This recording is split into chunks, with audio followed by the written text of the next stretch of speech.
Little reverb. Uh-oh. Just turn the amp down, buddy. Turn the volume off.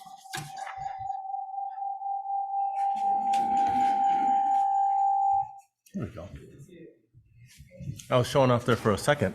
Hi, Mel. Is Counselor Boot on his way? I'm just getting ready to call him.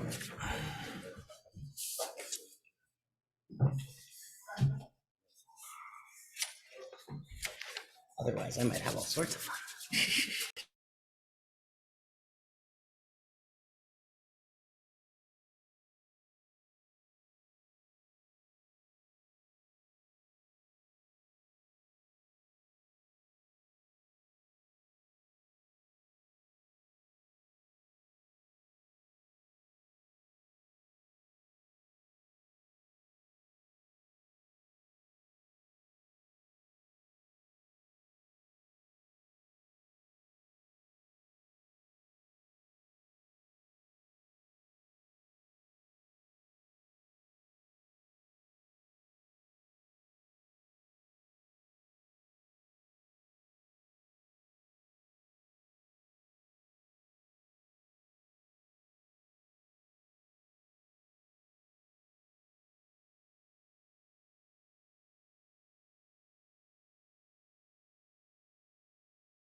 Just so we can talk freely about what was Have an agenda?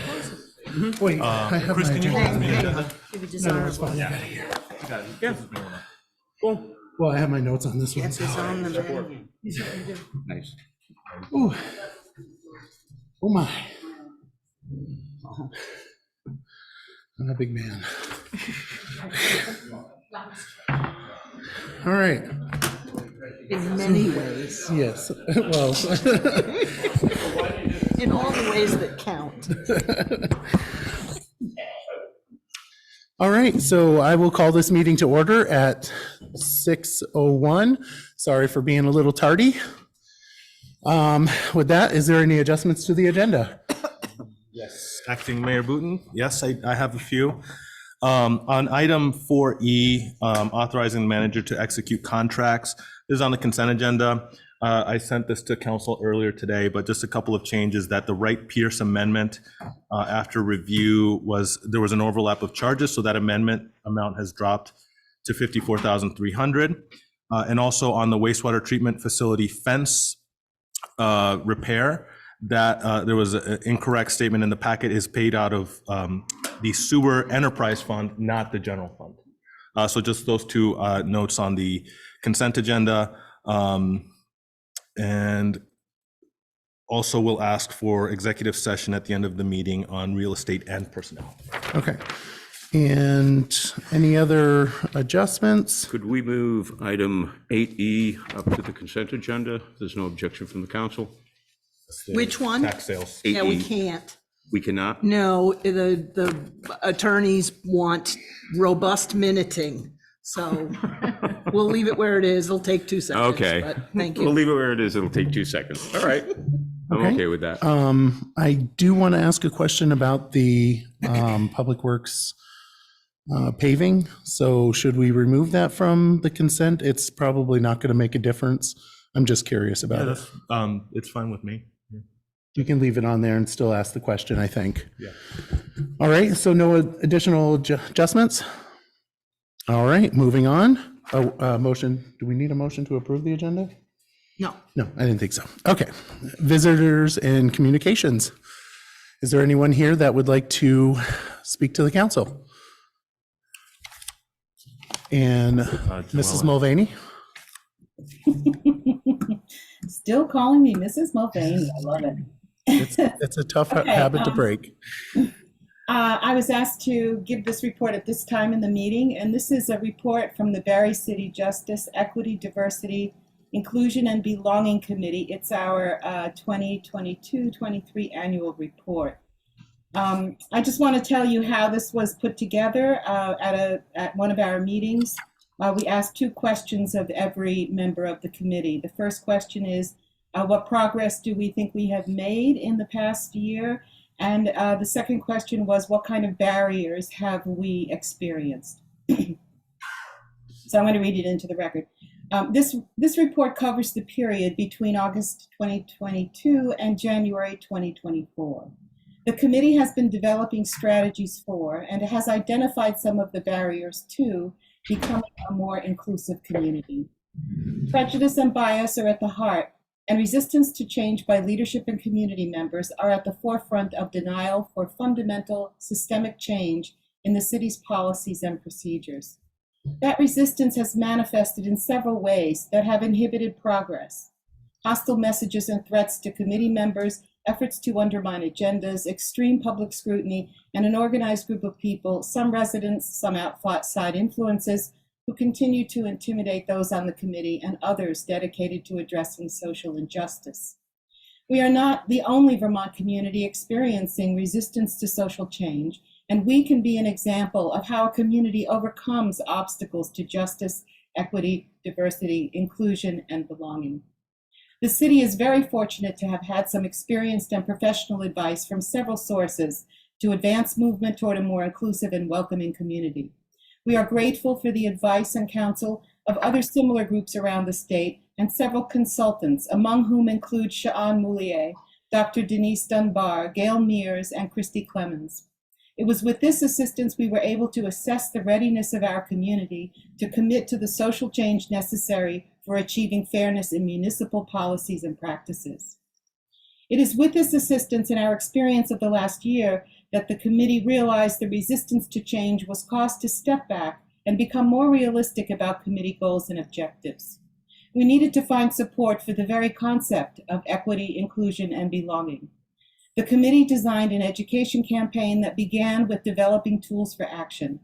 The committee adapted the Vermont Equity Impact Assessment Tool, had it approved by the City Council, and created a tutorial to teach municipal staff and management how to use it in both developing projects and improving policies and procedures. The next step was creating a curriculum and engaging a facilitator to conduct a series of dialogues titled, "Let's Talk About Justice, Equity, Diversity, Inclusion, and Belonging." The program is designed as a conversation guided by shared principles and a skilled facilitator in order to discuss difficult topics such as racism, sexism, and poverty. Christy Clemens, Title IX officer for Dartmouth College, wrote the curriculum and is the facilitator trainer. Volunteers will be trained in facilitation skills in order to continue providing this program to the wider community. A grant sponsored by the Vermont League of Cities and Towns and administered by the Vermont Community Fund was acquired, and the workshops began in November 2023. The initial programs were designed for municipal leadership, heads of departments, city council members, other elected officials, city committee members, and community volunteers. Support from this sector is key to progress. These will be followed by other dialogue groups seeking to include as many of the general public as possible over time. During this period, the committee also recognized the heightened level of animosity among various leadership groups within the city and included hiring a mediator for the purpose of creating a path to civility within our community's leadership. Now, this part has changed. We anticipated a different outcome at your last meeting, but apologies to the potential for changing this here. The city will engage a mediator who will focus on relationships between city council and the committee, within the council, and within the committee. Improving the level and quality of discourse will help the city grapple and resolve the issues that are barriers to a more just, equitable, diverse, and inclusive community where everyone feels like they belong. That last paragraph obviously is going to need some changes because the council did not take up the question or the hiring of the mediator. And just to point out, at some point, maybe not now, but at some point there needs to be some interchange between us, meaning the council and our committee, as to what to do then with this outstanding issue. Not just from the perspective of dealing with the issue, but also what to do with the grant monies that we received in order to do this work. And I'll take any questions. All right, no questions. Thank you. Thank you very much. All right. Any other visitors and communications? Bernadette Rose?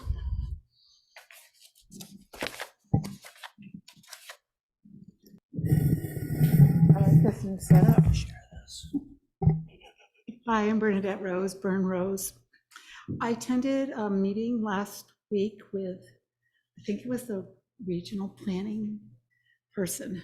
It's terrible, I don't know, I arrived a few minutes late, but I wanted to say what a stellar job Janet did, and one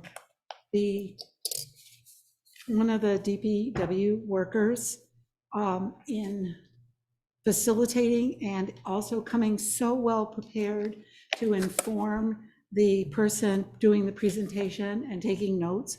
It was a small community group, I think 6 or 7 people were there, and it was just really well done.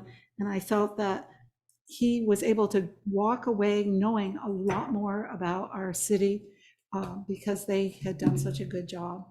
And I just wanted to acknowledge their work because it was impressive.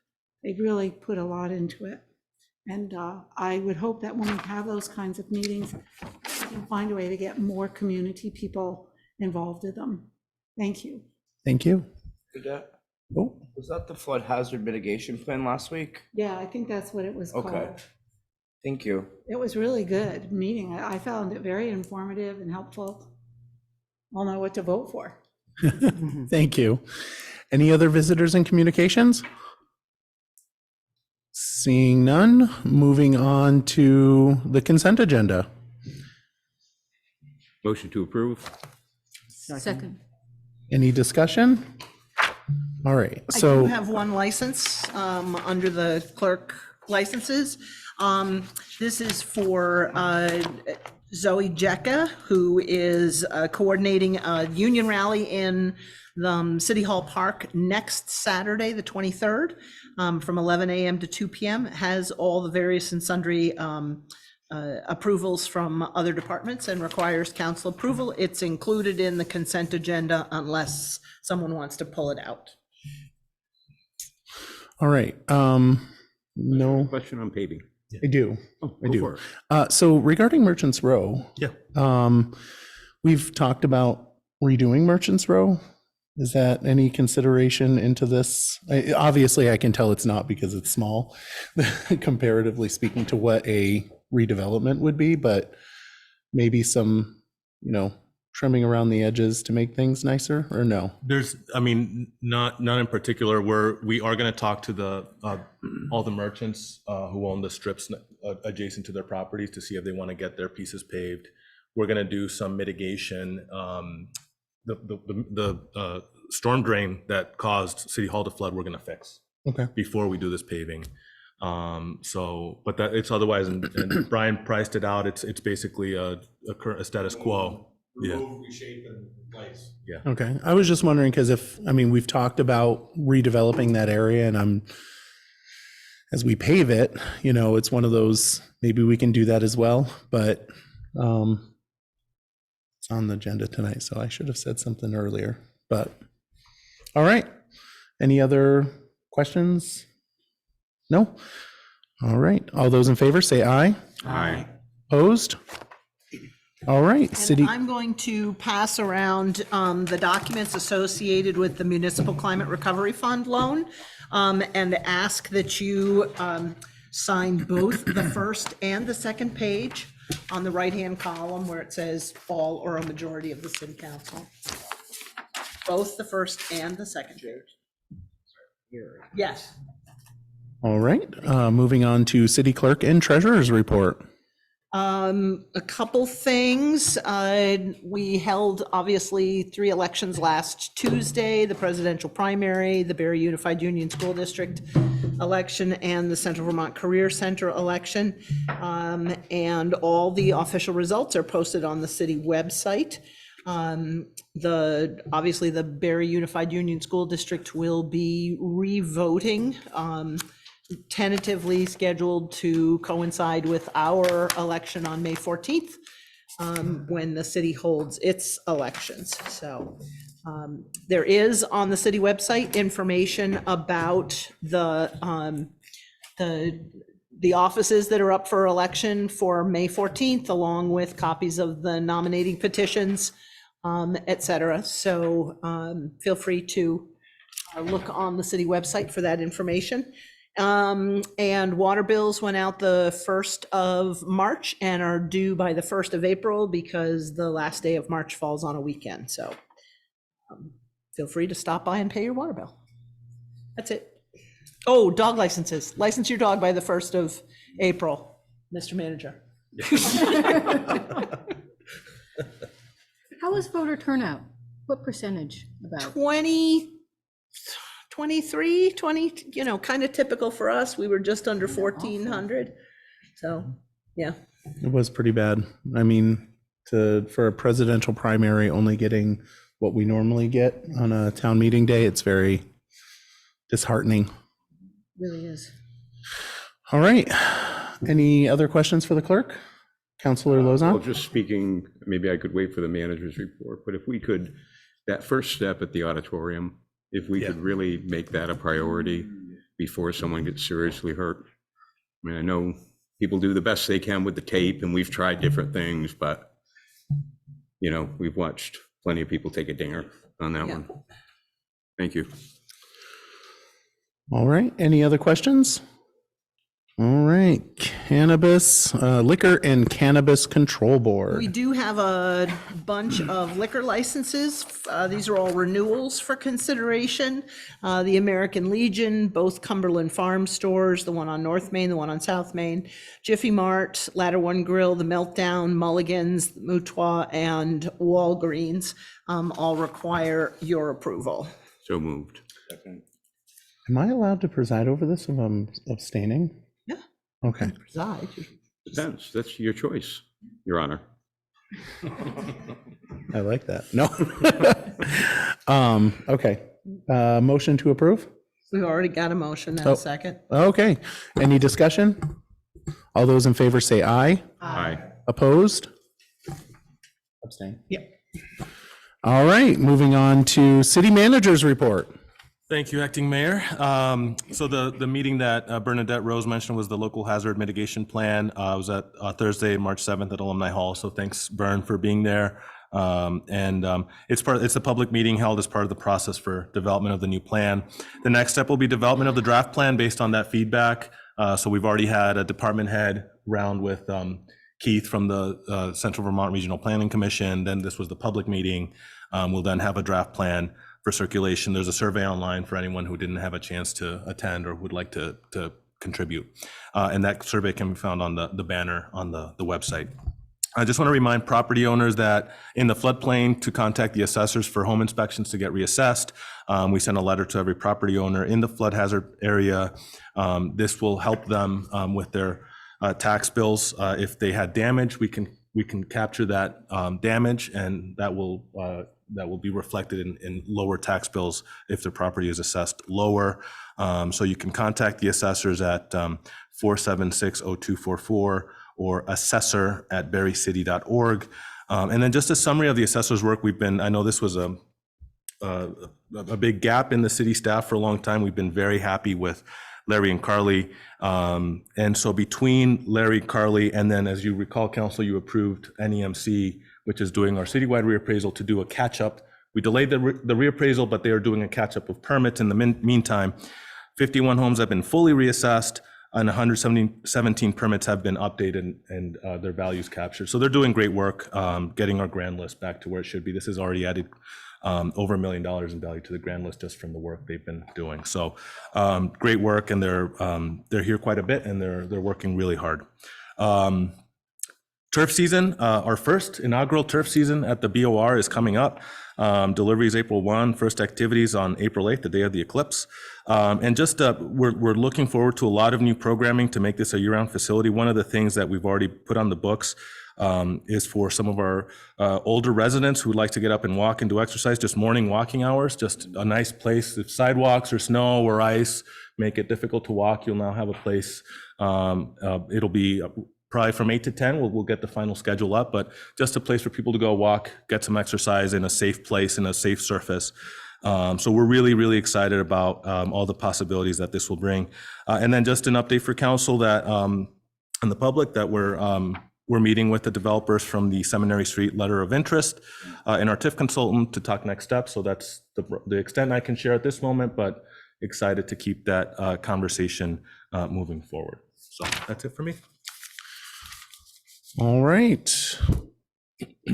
So the, Any questions? so the TIF looks promising, or is it, you can't say promising? It's hard to say at this point. What we're doing is we're engaging, and as the letter of interest, one of the provisions in the letter of interest was they're interested obviously in a discount on the purchase price, and they're interested in exploring a TIF project as part of this. So we're going to just explore with our TIF consultant to see what's possible, what's not possible, and just have an exploratory conversation about it. All right. Councilor Deering and then Bernadette. I had a question from a constituent regarding minimum housing inspections from code enforcement down the north end. Was that a new initiative, or is that something just they were kind of curious about it and it kind of brought it to my attention, so they wanted me to ask about it as well? No, I think what's likely happening is that they've been backlogged in doing them. So we're now fully staffed with two great folks in that office. So I think it's a reflection of them catching up. Awesome. That's what I thought was going to happen. Yeah. Cool. Thank you. Sure. And Bernadette Rose.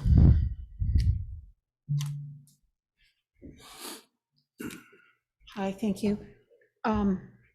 Nicholas, for the assessment, what about people that are not in the floodplain but suffered damage? Like, I know that you've got the landslide people, but there were a lot of people in my ward that lost power. And so they had quite a lot of flooding in their houses without power. Are they a part of that? They didn't get the letter burn, but what the assessors, the task we've given the assessors is all of our various lists of flood damaged homes. So they will be on their radar, but they were, they didn't get the letter specifically. We're trying to, the people in the flood hazard area are likely the ones who got the biggest damage. So we're trying to make sure that they're engaged. But the assessors got Janet's lists, Carol's abatement lists, buyout lists, and all those people will be captured on that as well. So this was just a special initiative to get people in the flood hazard area just more engaged, because that's where we believe the bulk of the damage is. Right. So if I come across people like while I'm visiting in town, just to let them know that they should be in touch if they haven't, is that something you want to hear from people? They can reach out to the assessors, absolutely. If they receive substantial damage and they're not in the flood hazard area and they haven't gotten substantial damage, or they're not a landslide, chances are we have them on one of our lists and the assessors will get to them. Right now, they're basically trying to work out from the most impacted out, Right. branching out. So chances are we have them on our radar, Okay. but it doesn't hurt to have them reach out. Great, thank you. Sure. Byrne, they need to do that before April 1st. Everyone has the right to challenge their assessment on an annual basis if they feel they are not assessed fairly, but they Right. need to do that before April 1st of each year. Thank you. Thank you. All right. Any other questions? Seeing none. Moving on to new business. Letter A, All right. And approve use of ARPA to fund North Main Sure. Street sewer So lining. DPW Director Brian Baker is here. He has, I think Councilor Lozon mentioned, some show and tell. And I have some show and tell too on the I like computer. show and tell. I'll give a 30-second, which is we got after the flood, the state very generously offered to help us do some video CCTV coverage of our sewer mains to look for damage. We got the footage and it was concerning, to say the least. And Brian, why don't you take it from there while I tee up the clips? We, excuse me, we had the TV cameras started on Smith Street and worked on the west side down to the plant. And then we started around Brook Street and went on the east side down to where it crosses. And we found that on the east side, there was definitely a lot of damage, which has been on people's radar for years, but we figure, if we can, we might as well get it fixed before we have a catastrophe. The worst spot was right where North Berry Manor service comes into the main, and it's an existing 24-inch main, which is totally collapsed about halfway down. And we contacted a contractor. He reviewed the footage and he determined that they could line it and repair it, to a structural. Sorry.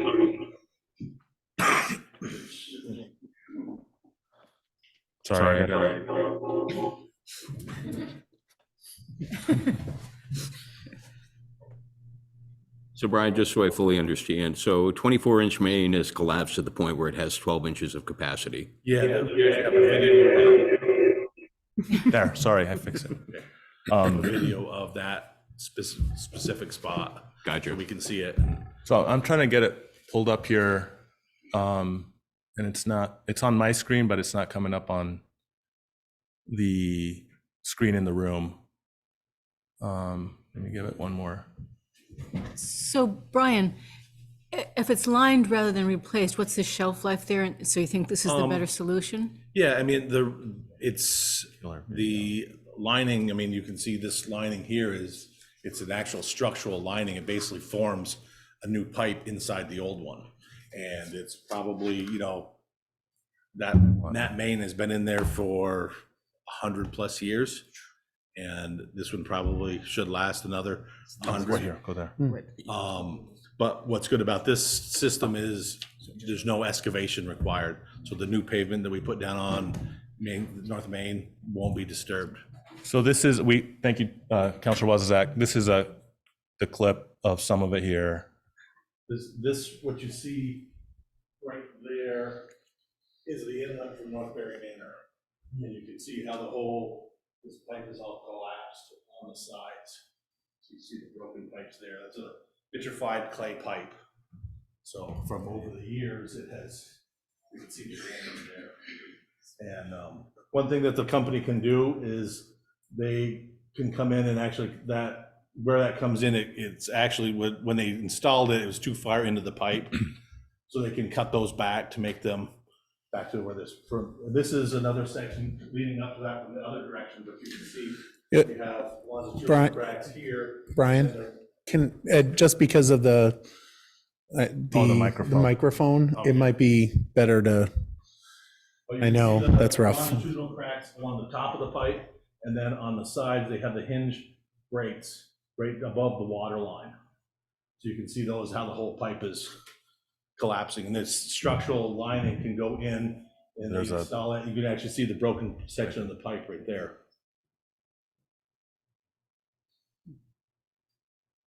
So, all right. So, I got a question. yes, How much water are we losing with these broken pipes? unknown. Enough It's to make a probably difference in not money? losing much of the sewage, but what you're doing is you're actually gaining groundwater into the pipes that go through the plant that they have to treat. Okay. So that's, one of the benefits is we stop all of that in the section that we line. So there'll be no more inflow in that section and hopefully reduce, because our plant, there's a lot of inflow that goes into that plant, which the guys have to treat, and then it just goes on from there. So we were alarmed by seeing this. I think doubly concerned that it was right in front of Northbury Manor, which serves a high population. We were really excited that this fixes it for fractions of the cost of a replacement. If you saw in the memo, we estimate that to dig this up and fix it and repave it is 1.5 million ballpark. This is under 400. This is $355,000, and we can do it without disturbing the brand new pavement in that area. This extends the life of that pipe for the next manager and the next director for sure, and definitely the next council or many councils from now. Be careful. So, and we thought, the reason we're requesting that you consider ARPA funding for this is that this is sewer enterprise, which is our most stretched fund. And so this is, we believe, a good use of ARPA. As you can see in the memo, our ARPA award was 2.5 million. We've only committed 385,000 so far. If you approve this, there would still be $1.8 million left in ARPA, which we have to allocate by December 31, 2024. So Councilor Lozon? about the installation process, kind of fascinated by it. This is the virgin product that they have. It's got it looks like a felt on the inside, and on the outside, there's a smooth liner, which this liner ends up being the inside of the pipe. Gotcha.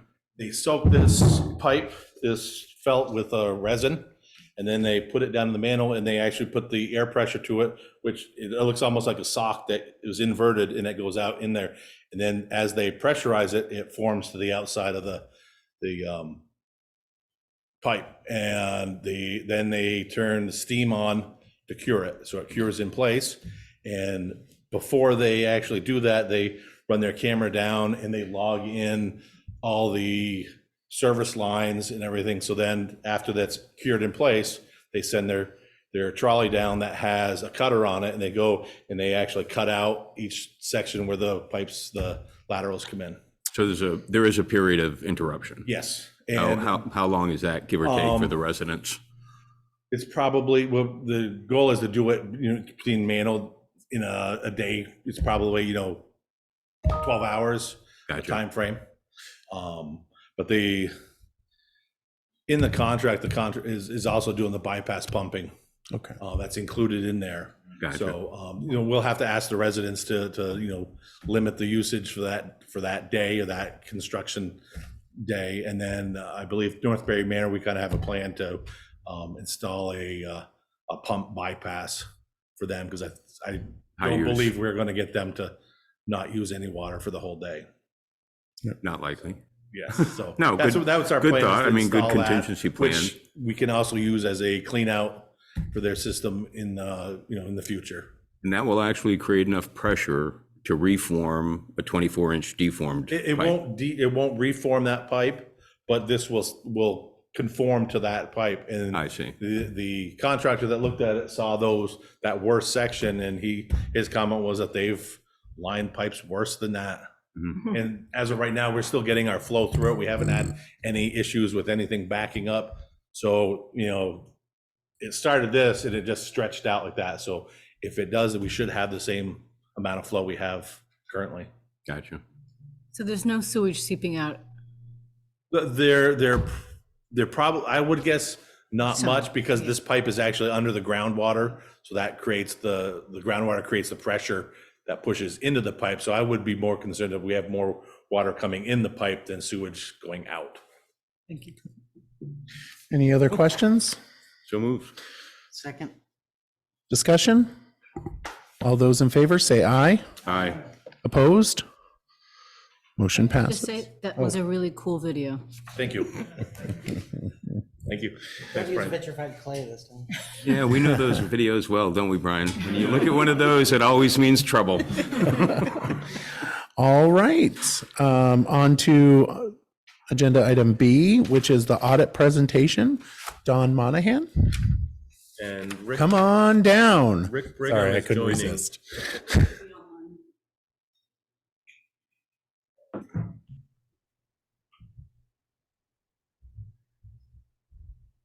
I think Rick is the telephone. He was having issues with the unmuting. Rick, are you able to speak Yeah, to I see? wasn't able to do the video, but if you can hear me by phone, I'm doing it by phone right now because I couldn't We're get the good. video or the, yep. Good. Thank you.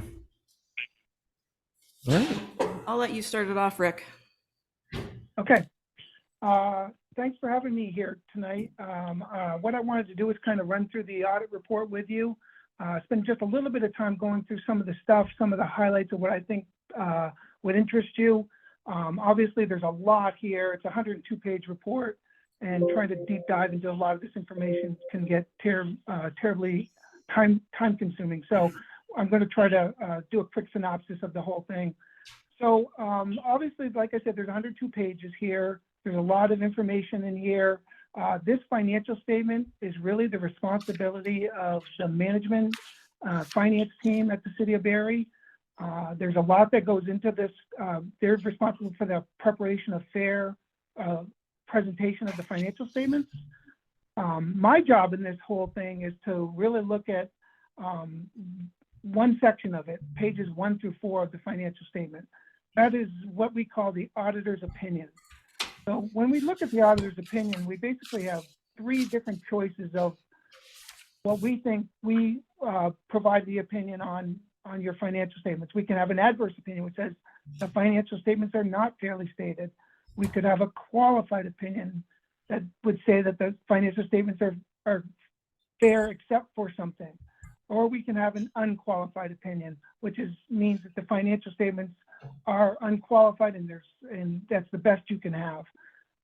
Which for 2023, the City of Barre achieved the unqualified opinion.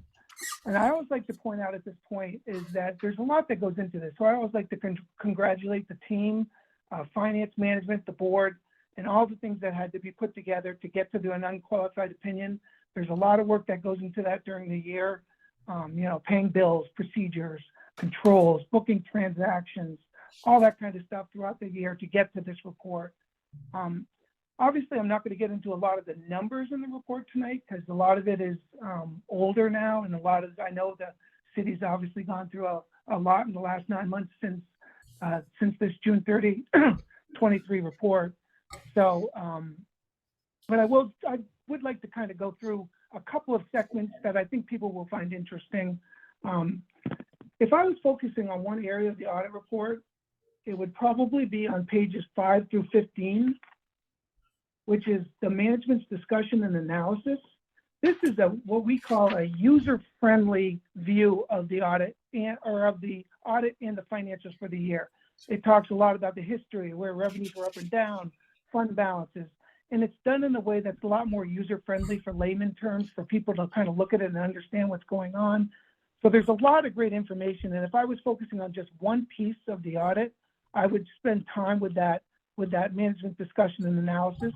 It's prepared by management and finance team there, but it is also reviewed by us as part of the procedures and review of the financial statements to make sure it makes sense. Another thing I wanted to point out, so if you're looking at the pages 18 and 19, those are what we call the fund financials. So that's like looking at your major funds, which would for the city of Barre would be general fund, capital improvement, special fund. And it basically is the balance sheet on page 18 and the income statement on page 19 of what happened during the year ending June 30, 2023. So if you're looking for what makes up the assets and liabilities, all that information's in there. And if you're looking at the fund balances at the bottom of Exhibit C, and obviously the bottom is Exhibit D as well, all that information is there as of June 30, 2023. If you're looking at the same kind of thing, if you're looking at the pages 21 through 23, those are the financials for the enterprise funds, the water and sewer funds. Again, those are on the full accrual basis of accounting. So that has all the fixed assets, debt, and all that stuff booked right into the financial statements. Those continue on. If you're looking for a deep dive into a lot of the information in the audit, backup for cash accounts, for backup to debt, what are the loan terms, what is our collateralized cash, pages 26 through 65 are what we call the notes to the financials. And they can give you a real deep dive into what fund balances make up, what can they be used for, and talks a lot about the pension with VEMRs. So there's a lot of great information in there. If you're looking for something specific, I would point you to those footnotes that can really give a lot of great information. And again, the city has a lot of other funds in the back. Like there's funds that didn't qualify as major funds, but they're still in the back as special revenue funds and capital project funds. Again, if you go back through pages 84 through 92 or 93, you're going to see all the combining schedules, same kind of thing. You're basically looking at the assets, liabilities, and revenue expenses for each of those funds for the year ended June 30, 23. So all that information is there as well.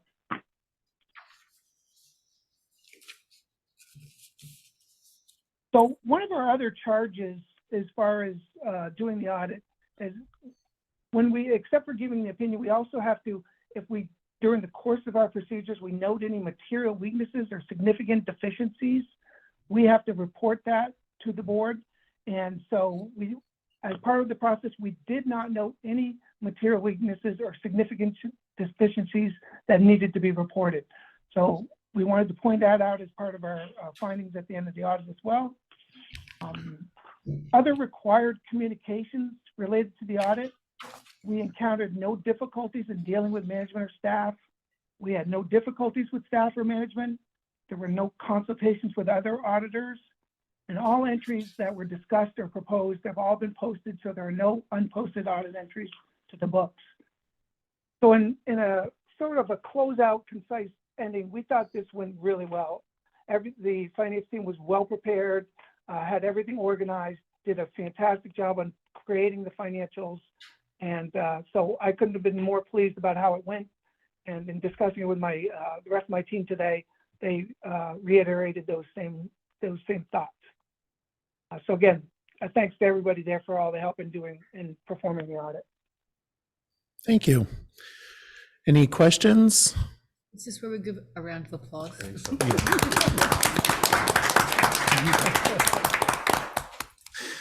Not you, Rick. It wouldn't be the first time I didn't get an applause. All right. So questions? The one thing I was going to say is that we've got to realize that this was our 23 audit, which means it ended the end of June, and then the world fell apart.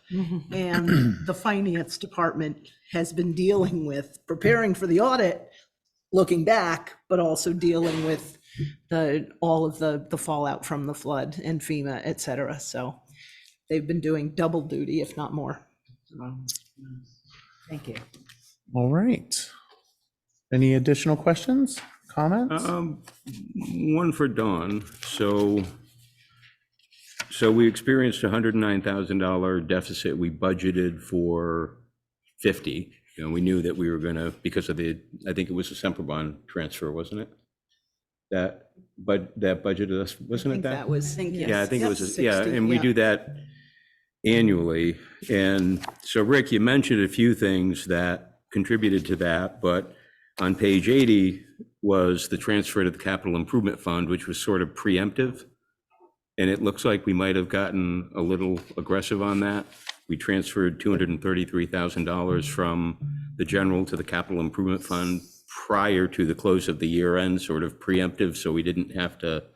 No, that was from a prior fund balance transfer. That was back in 21. Yeah, so my question is, you think, just so we're not running, you know, with our general fund the way it is, should we be transferring $59,929 back just so that we're not continuing to reduce our general, not in an unanticipated way? Is that something that you'd consider doing? I'll give you my personal opinion is that we have so many capital needs out there that it's just one pocket or the other. Mm-hmm. And get we it. actually have been managing very well as far as cash is concerned. And the in the general fund and the approval of the new note through the bond bank is going to help us even more with longer term management of that. So I don't see a need at the moment for that kind of an action. And then the second question is, looking at the water and sewer funds, nothing new. Sewer always struggles, water always runs a bit of a surplus. Have we done, you know, we don't do annual budgets necessarily for water and sewer. I know we do internally, but could we do some sort of 5-year plan to try to reduce that deficit? And while we're doing that, could we also look at water and sewer services that we provide to other municipalities and whether that current agreement is working well for the city? Because it, you know, that could be an opportunity given, you know, and I'm all about getting along, but I'm also all about return on investment. In the city, that $500,000 sewer line that we were just looking at is not exclusively used by city residents. In other words, the poo is not exclusive to Barre City, and we're paying $500,000 to fix it. Town of Rutland v. City of Rutland, the owner of the infrastructure is entitled to a rate of return. So if we could have that discussion way down the road, because I know you all got your hands full now. And I but don't it's think a it'll be that. discussion that I think is a little overdue to stabilize those funds and also look at whether we're being compensated fairly for, you know, for helping our neighbors. Couldn't agree more. And just for context, I think this is the first year, 23, I think, was the first year of the 5-year plan. So we did that 5-year plan, and now we got to do Redo the another one. 5-year plan. But we got Wright and Pierce That's what I was going to mention, yeah. So to do a rate study. So I think Councilor Lozon, that's a great point, and I think the review is a lot closer than you mentioned, because it's part of our 20-year review of the plant, and it's part of the scopes that Wright Pierce is working on, and frankly, it's part of our AOD with A&R. So we're right there with you on that. Yeah. Super. All I right. can never lay my hands on it. When you get a minute, could you send me the water agreement that we currently have? With The shared services agreement with the town? Yep. I look for it every once in a while when I think about it, which is not very often, thankfully. But I can never seem to get my hands on it. Yeah, I Thank can you. send you that right now. I'd appreciate that. All right. Any other Nice questions? job, Rick. Nice job, Don. Nice job, Thanks, Rick. Nicholas. All Thank right. you, everybody. So with that, I'm going to ask the council to trust me. You do what? I know it's very vague, but I'm going to ask the council to suspend Robert's rules for a moment. Don't know that you Oh, can. It's no? in charter. What are you Well, gonna, in what are you that gonna, I'm case, scared. I'm What are just you going to do? break the rules without caring. So I get the wonderful opportunity to present to Miss Carol Dawes the Vermont Public Service Award. And just want to say thank you so very much for being awesome.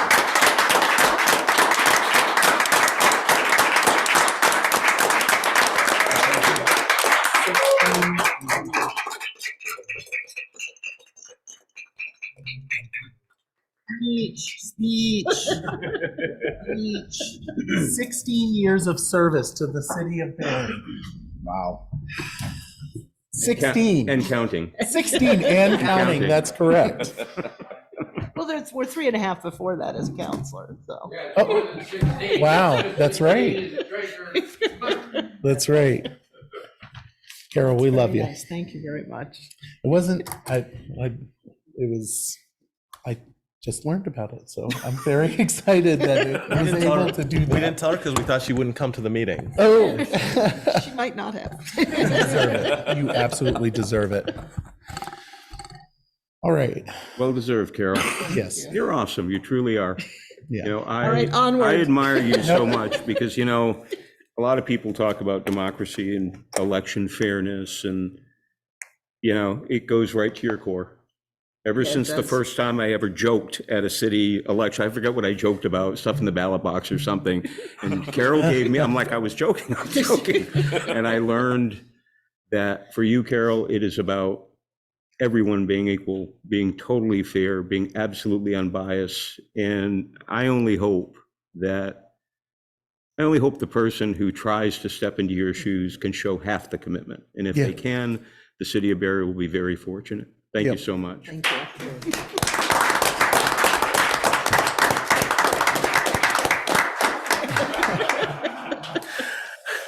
You are amazing. You, Okay, Yeah, let her okay. see. okay, okay. You need a motion to accept the auditor's report? It's not required, but No? if. So moved. Second. Discussion? Those in favor say aye. Aye. Opposed? All right.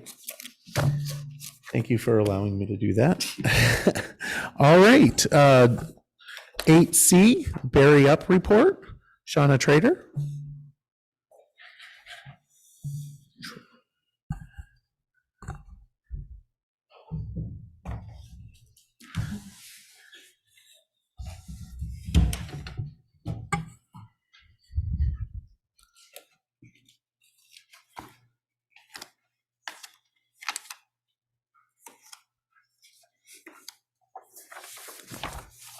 Good evening, everyone. Hi, can you hear me? All right, this is Shauna at Barre Up. Thank you all so much. We love you, Carolyn. That's awesome. I'm the executive director of Barre Up. To my right is Pam Wilson. She's also a board member of Barre Up and our point person for all of the non-clinical case management work that we do. And to my left is Prim Linsky, who is the construction project manager of Barre Up. This report is essentially a 6-month report for us, let you know where we're at, what we've been up to, and some lessons learned and what we're hoping to do going forward. Ready? Yeah, so in case you're unfamiliar with Barre Up, this is a long-term recovery group. This is a resident-centered, this is a community-centered long-term recovery group. This is disaster recovery. This started in the days and the weeks following the flood. This is kind of ordinary people and together with city folks that were concerned after the flood and came forward, many of them with their own flood stories. And it evolved into a steering committee, which evolved into a nonprofit group called Barre Up, which we're so happy to have here. Talk fast. We got more. Okay. Okay. All right. Done a great job. You can have Thank you 10. so much. You Thank you, can have Tom. Okay. All right. So yeah, we basically serve Barre City, but also folks that have a connection to Barre. If you worked here, if you lived here at the time of the flood, but now you're displaced, all kinds of folks are our net is broad in that if you are part of Barre in one way or another during the flood, we want to make sure that you can still be here if you want to be here, whether that be at your job, your home, etc. So our priorities for the first 6 months were to build the organizational capacity, develop our construction program, build and have a community care events, and to develop our case management program. Like Tom said, thank you. I think we've done a good job. We've definitely made progress on a lot of these things. I mentioned I have Prim here. Prim's out in our community already making a difference, having conversations with folks, doing site visits at home, and coordinating with us and with our other community partners like Resource and Youth Build to make the magic happen. Obviously the hardcore construction stuff, it's been a little slow to begin, but we're very optimistic that we're making progress and that spring and summer will show a flowering even more. The community care events are probably something that we're... Shauna, can you let me know what slide I should be on? That's a good question. You're on the right slide right now. Council, Thank you. I'll keep... Councilor Deering? So one concern people have had in the community is putting more money into houses that have applied for buyouts. So are you guys talking to anyone that's within, like, asking for buyouts and seeing how that fits in? Yeah, we are. I'm just curious, because I know we talked about it, I think it was a month ago, somebody made a comment. So it just kind of came to mind and I just kind of wanted to ask that question. So I think one of the things that and actually Prem, could you wait until we talk about the construction program? Yes, I'm sorry, I wasn't quite sure which part we're on. I apologize. The answer is absolutely. We are providing homeowner education around all the many different paths. We don't have an organizational stance towards what individual homeowners should be doing. Right. But we're coming from the place of educate people, help them understand their options, and then each household or recovery unit, whether that's a family, whether that's a landlord, whether that's a business, each discrete recovery unit is going to figure out a plan that's right for them, right, based on the information that they have in front of them. Yep. So that's where we stand in terms of helping people identify what are the possible paths in front of you and what makes the most sense for you based on what your priorities are. All right. Yeah, this is the right slide. I think this was an interesting study done on disaster recovery work. You know, we're coming up on our 1-year anniversary. I'm certainly already thinking about it, where we've come from and what's next. It's still on our minds. But I think we're right on track as far as disaster recovery goes. Next slide.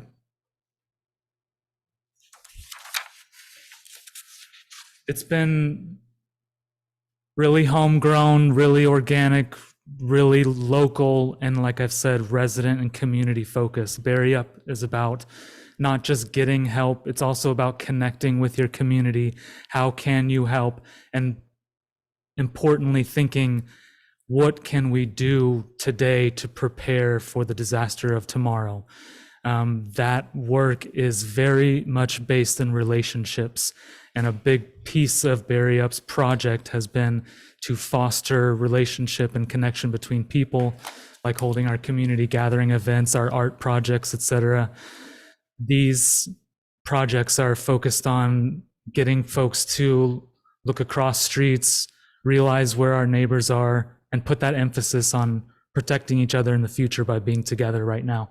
I think this model has proven successful here in Barre, because it really mirrors what the folks here are like, kind of rugged, independent, but also like looking to help and community minded. And so we're trying to, weave that into the MO at Barre Up. One of our favorite parts of working with residents has been this mutual aid space where people don't want to receive help unless they feel confident that when there is an opportunity for them to give help in return, you will let them help, or they have already helped. We had some wonderful interactions following some community meetings where we were running through some options with some folks who had some really, really hard stories. And we were talking about the early days of the flood, and someone who had a really tremendous losses said, "Oh, wait, do you remember us? Because when our power was out and it became really clear that we were going to lose everything in the fridge, we brought our food down to you." And it was just such an awesome example of the way that what we're trying to keep at the core of community building is that everyone has something to offer. Everyone has scenarios that they need help, and to keep both of those lanes open for folks. And then to keep over and over again providing opportunities for folks to gather together and to be with their neighbors, and to expand that definition of what neighborliness means. And we saw that come up in the VCRD panels and community meetings, where some of the unexpected bright spots for folks were they got to meet the people who were around them and be engaged with folks who they wouldn't have had other opportunities to meet. And coming out of COVID, that reweaving together of community fabric has been really, really vital.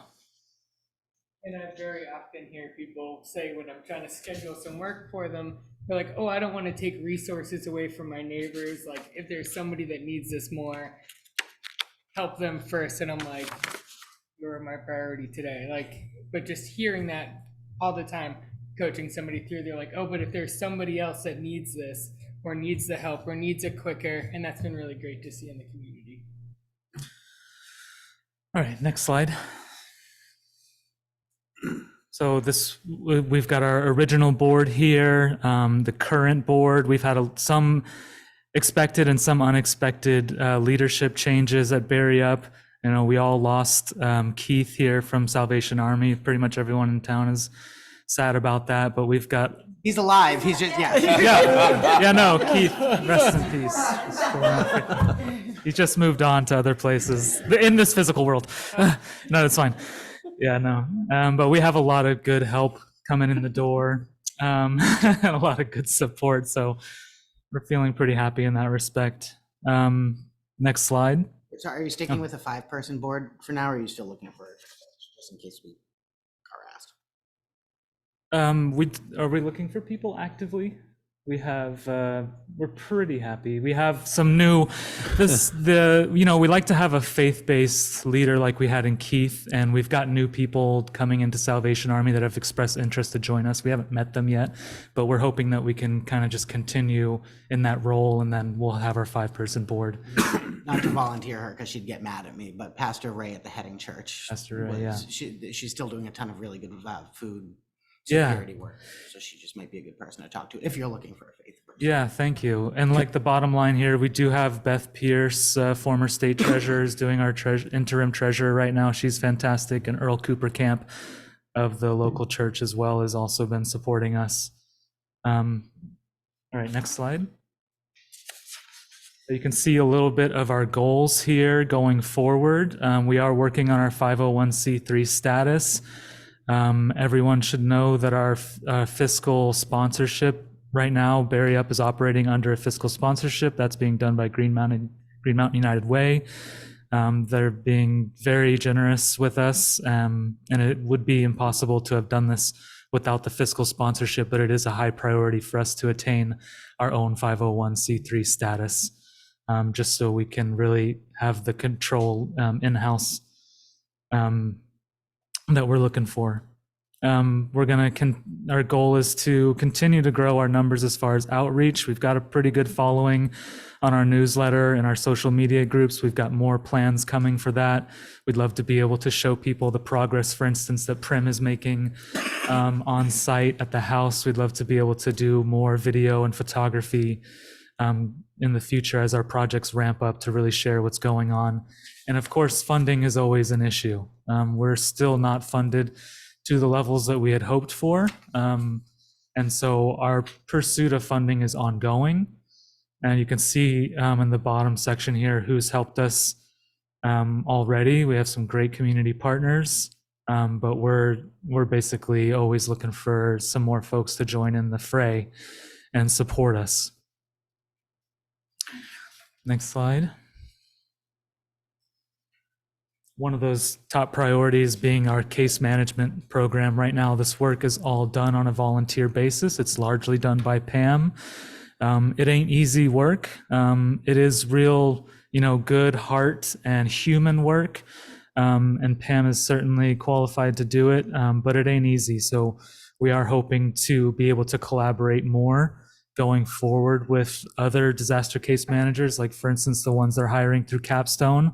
And I'm happy to speak more on that at some point, but you can see here on the bottom, we've got some numbers for you. 78 cases is what we're working on, non-construction case management. And we've got some more numbers following in the report. Next slide. You have a question? Can you explain 78 cases that you're working on? What can you explain what's being done? Sure. The easiest way to say there is no normal case. There is no typical case.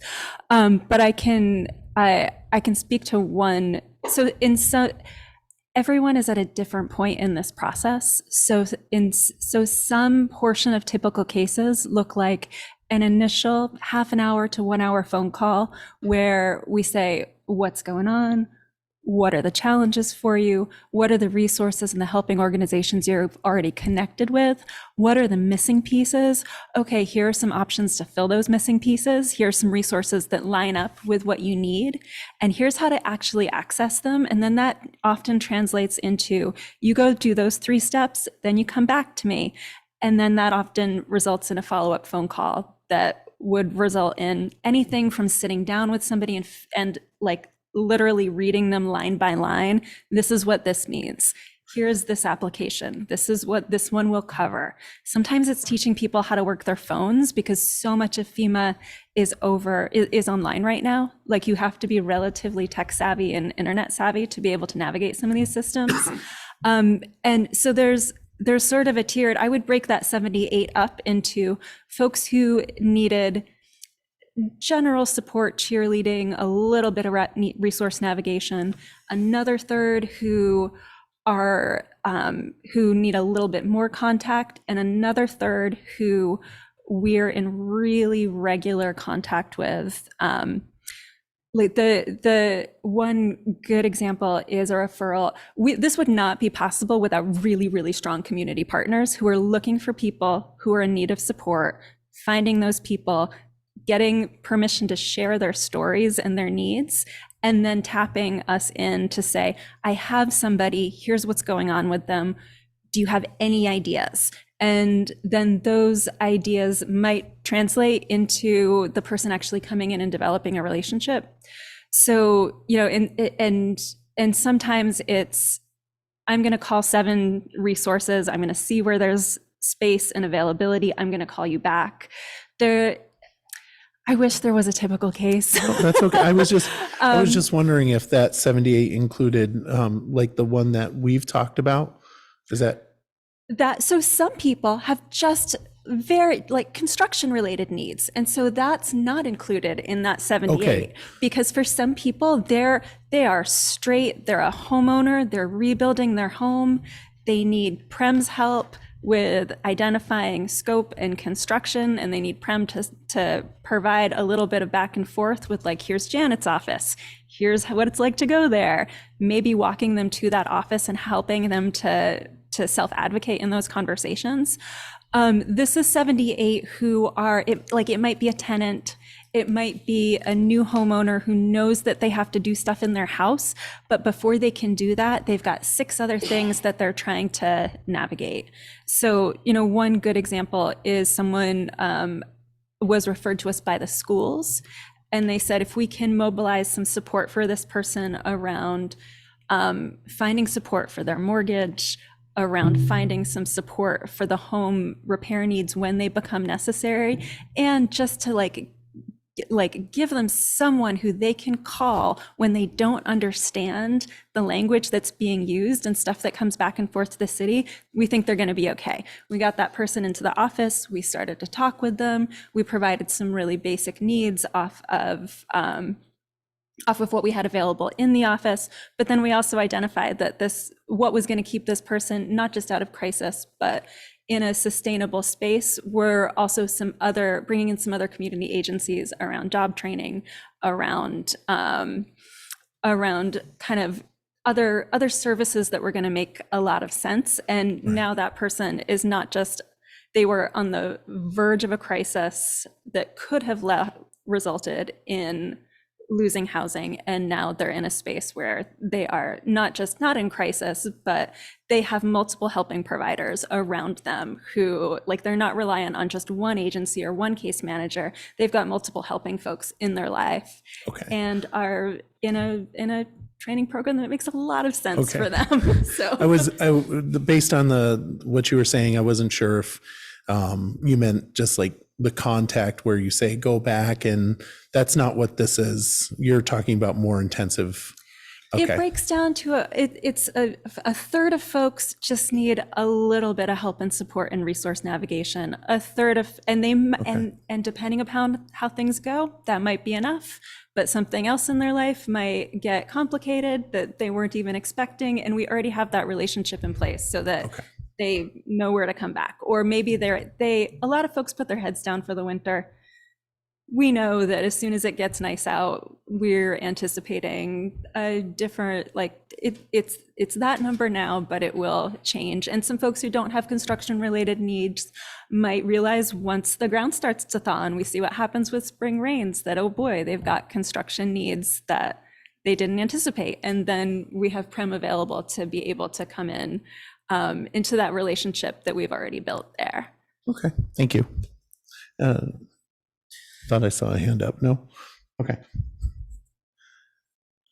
Yeah, in general, I would say, it's complicated here. It's messy. Our partners, our community partners, like at Capstone, they say, Barry, it's complicated here. And they know that we're going to need resources going forward in the future to do a full recovery. And I would also just remind folks that Barre Up's not going away just because of the flooding in the summer. This is a group that from the beginning is here for the long haul. It can be, it could be mothballed if it needed to be, but the point is that we've got infrastructure going forward for disaster recovery. We've got a model for disaster recovery going forward in Barre City. All right. So, we have some great events. We love our events. We love our people. Trick or treat weatherization. That was awesome. It's like handing weatherization supplies to adults at Halloween. Their faces light up just as if it was a little bar of candy for the kids they were with. So we love that. Next slide, please. So we've kind of already hinted about this a little bit. We get people talking about what comes next. A big part of Barre Up is just getting people together and saying, what's going on? What are you going through? And how can we help? I think we've covered this already, but it is an important part of the MO at Barre Up. Next slide. Yep. Arts enrichment stuff, Pam's incredible. She's doing work at Aldrich Public Library. There's lots of people that have met there and have shared their stories and built community just based on getting together and creating. Next slide. Would you like to comment at all on the art projects? Okay, next slide, please. You can see some examples of the beautiful work here. We love the city. It's got a bunch of great people in it with really good talent and love. We love to see it. Next slide. All right, so like I said, this is Prem. Prem has hit the ground running. I can't speak highly enough. Every agency in the state of Vermont is asking me how we hired him. We're really blessed to have him here in Barre. He really cares. He's really out there talking to people, and he's handling it, and he's interacting with folks and building relationship with folks in the way that I think our residents really appreciate and in a way that aligns with the values of Barre Up. We're very happy, and I'm happy to hand Prim over to you afterwards if you have questions for him. Sacrifice. But right now we're looking at around 25 construction cases. And again, that's separate from what Pam mentioned earlier with the non-construction case management cases. So that's an idea of what Prim's got on his plate. And we're definitely anticipating a ramp up as the ground thaws and more pieces of people's puzzles fall into line as far as making rebuild feasible. Oh, Counselor Deering? Is there a term for how long you're going to be working with Barre Up? Like, is there a set time frame, or just until needed? Well, we do have a contract with Prim for 1 year from the time of signing, which was a couple months ago. We had envisioned 2 years, but there's an option to renew the contract after a year, essentially. So that's, yes, my pleasure. I'm sorry, on this one, could you just speak to the right sizing of the MLU? Like just what changed? So a lot of our initial imagining for what recovery would look like and what nonprofit, how our different nonprofit partners would participate is in the early days, we said, well, this is what we did during Irene. So it'll be like that, right? And we said, we don't know yet. But we probably should start planning for something. So initially, some of the models of how might we work with a group like Youth Build looked like what Youth Build looked like after Irene. And what we found as we started speaking with homeowners, as we started just kind of wrapping our heads around what were people's resources, what were people's available resources, what we found was it actually was not, it wasn't necessarily going to look like one construction team in one multi-unit building for a certain amount of time. It wasn't as discrete. It was a lot of smaller jobs.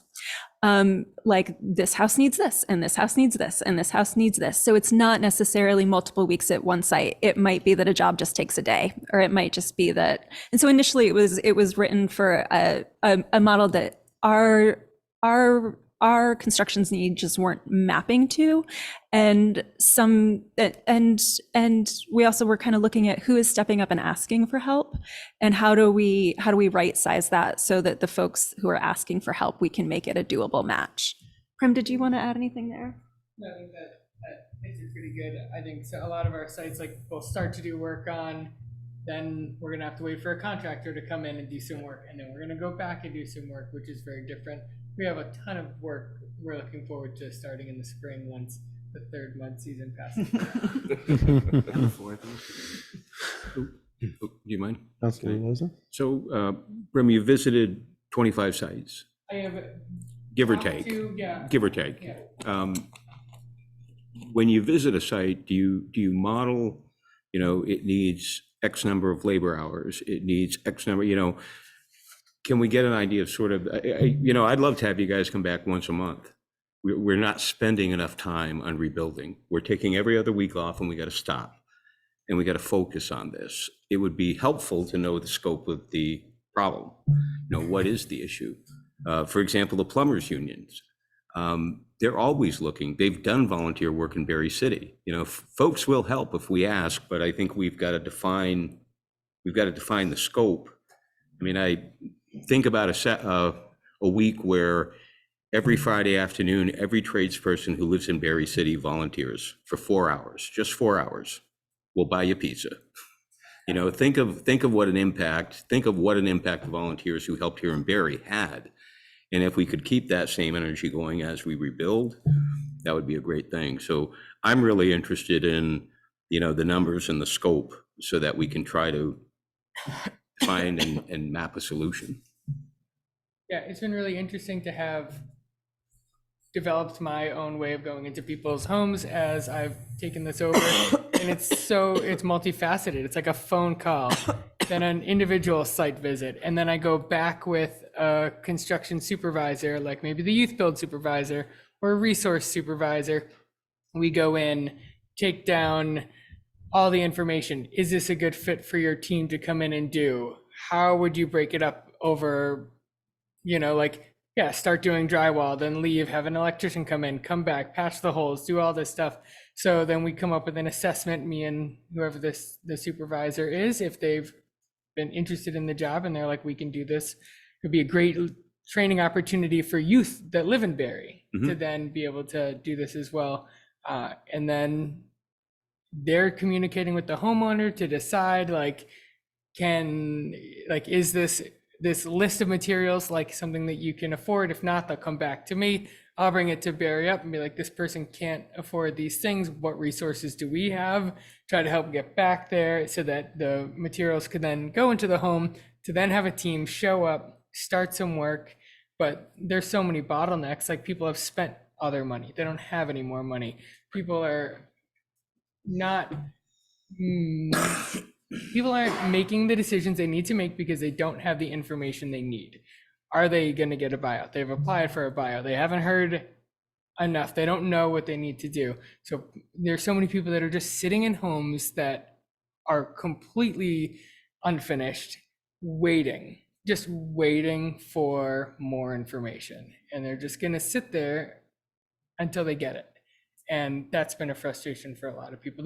Getting permits, permitting office has been amazing, but a lot of people are hesitant to even step foot in there. Some people have done the work and now they're being told they need to redo the work. And they're like upset about that. So We're going to talk about that too. yeah. So why do they need to redo the work? They didn't do it to code? Because they didn't get the permit? All of All the those things. above. And, you need to raise your house and lift your utilities. You did a great, that you have a family in the home, you wanted to get the work done real quick, or you've got a renter in the home, you wanted to get the work done quick, and then you find out actually all of that needs to go up above the water line. So it's things like that. And then contractors are just hard to come by. They've been hard to come by. That's what's so great, is we get to work with like a Construction 101, youth build. We're training the next generation of carpenters, of plumbers, of electricians, and they're in these houses doing the work. But there's such a bottleneck for licensed people to come in. Right. Is the information about FEMA consistent, like from person to person? Do they seem to have the same information? How's that going? I think a lot of people maybe get the same information, but hear it differently. And I think this isn't my first disaster. This is my 8th that I've worked on, but I'm from Vermont. It's the common thing when a disaster hits, FEMA comes in and talks to you, and you're standing in like your destroyed home, getting told things by FEMA, getting emailed things, calls by FEMA. And I think a lot of people hear only certain parts of it, and it's just been really difficult for people to feel like they've got the same information. Like, people start trying to tell me about substantial damage, and I'm like, that's not, like, I'll email you from FEMA's substantial damage information, and then it's like, oh, okay, yeah, I wish they'd find a different term, Prem, because, the problem is, you look at somebody's garage and it's pretty wrecked. The door's wrecked, the windows are wrecked, and you look at it and say, boy, that's pretty substantial. No, it's not. It's not 50% of the fair market. I wish we could come up with a different word, because, and we all do it. We talk about homes and say, boy, that damage was substantial, and you cringe because you're like, no, it wasn't. Because that's a whole different deal. And have you thought about partnering with the building trades program at our Career Center? We last talked to them at the very beginning of the school year, before their students, I think they had just started. Sure. They had just gone back. So the granular work of pairing homeowners with volunteers is like, some people are super excited to have a team of trainees come into their home, or to have a team of youth volunteers. Other people are not super excited. If I say, I have these teenagers, they're great, they could come over and help you. So we've been in those conversations, but operationalizing it is a challenge. It's time intensive. I understand. Yeah. All right, Councilor Deering? Just to follow up, do you think that maybe this summer, when things start to get moving along and these kids have had more experience, you could work with CVCC, like the Career Center? If their students are around for the summer and don't have other jobs. Sure, absolutely. So, yeah, I'm actually pretty hopeful for the spring. And we've been pulling together lists of what can we have people do, what are the jobs that are shovel ready or volunteer ready, so that we can move on them as soon as it makes sense. All right. Yeah. One more question. Are there people who are living in places that you think are unsafe? We have tried really hard not to be the people who go into a place that might be unsafe. One of the things that we don't want to be is a parallel emergency services. We have a wonderful police department. We have first responders. We have folks who are medically trained, and we have folks who are whose job is code enforcement. So there was a period of time where we were finding people who would show up or say, I'm really worried to go down into my basement because I don't know what's down there. And we kind of had to say, then you need to call the fire department. Like that is a job for someone who has who's looking at something through a different lens than what a long-term recovery group would be. Long-term recovery is different from emergency disaster management. And that's one of the things that we've had to help people shift to in this next phase of, like, if it's been there for 6-7 months, what's in your basement? Probably we need to have somebody who's not us looking at that. So does that answer your question? Yeah, thank you.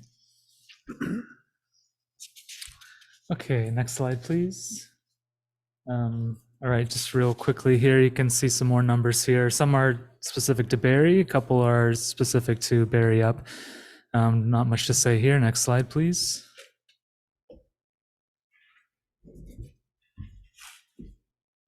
So we've got some stakeholder feedback here. I won't go through it necessarily, but we have had a lot of good feedback from folks.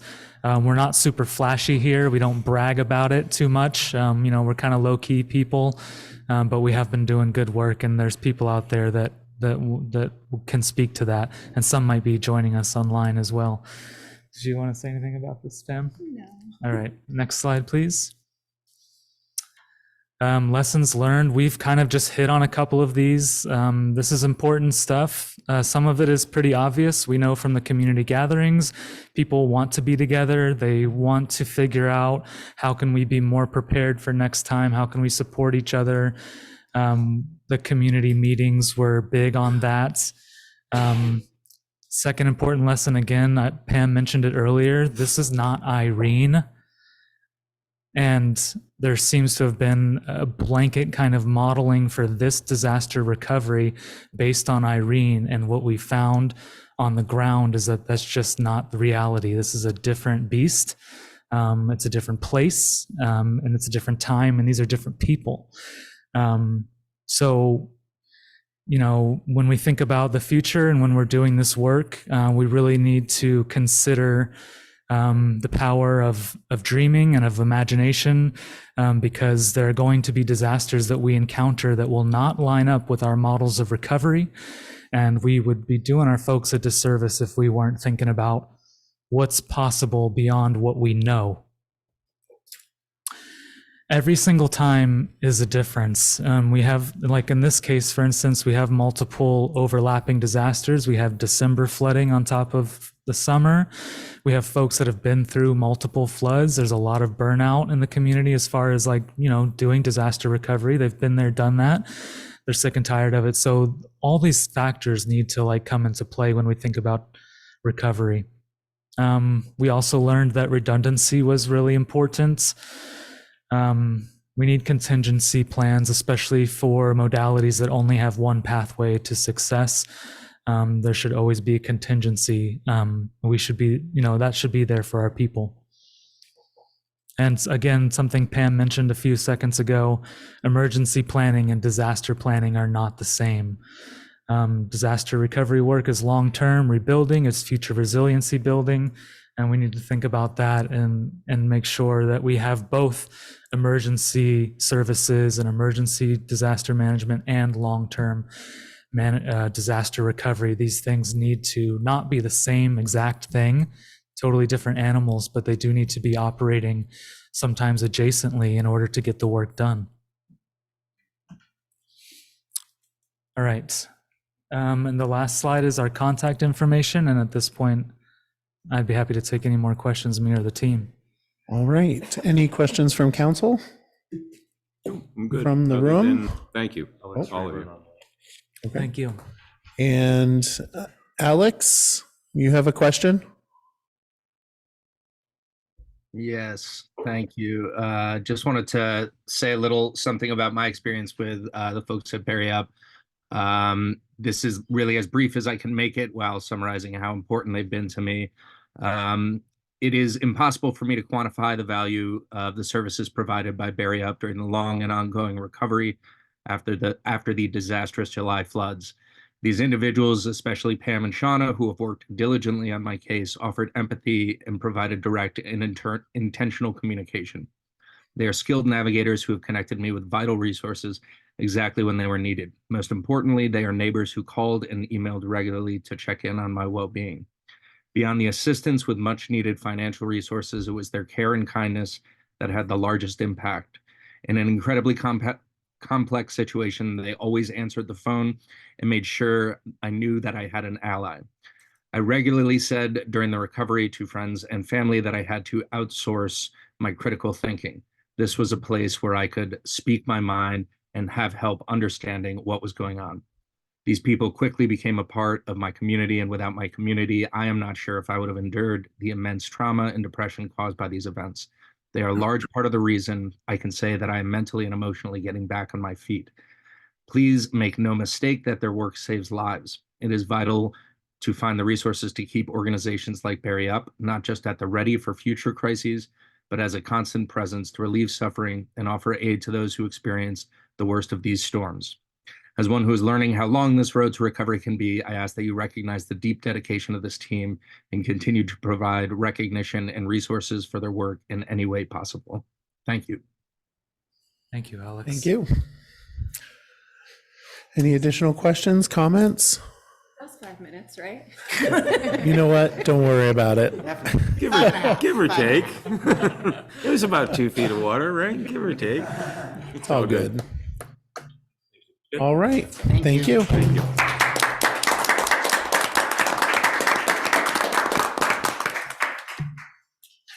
All right. Moving on to warn the charter changes for hearings. And I will let the clerk Yeah, I'm take it not sure from. why it's got my name next to it. Okay. But I had put a memo in with the packets. The days that I presented are Thursday, April 11th, and then Tuesday, April 23rd, I believe. I didn't print out a copy of it. Correct. The reason for the Thursday date is because of the strictures in statute that we have to approve this. We have to approve setting the dates tonight, and the date has to fall at least 30, not more than 40 days before it's all the counting on the calendar, making sure that we get things where they need to be. So meeting on the 9th of April was not going to satisfy the statutory requirements. So that's why my proposal is that we do a meeting on the 11th of April, and that also be the meeting for that week, and that it also be the meeting where we approve the warning for town meeting. So that falls in the right time frame there. So just so I understood what you said, your proposal is no council meeting on the 9th, just move the whole thing to the 11th. Correct. And then the other thing is that I attached to my memo all the language that has been shared through various sources over the last many months. And obviously they need to be discussed, revised, vetted, approved by council.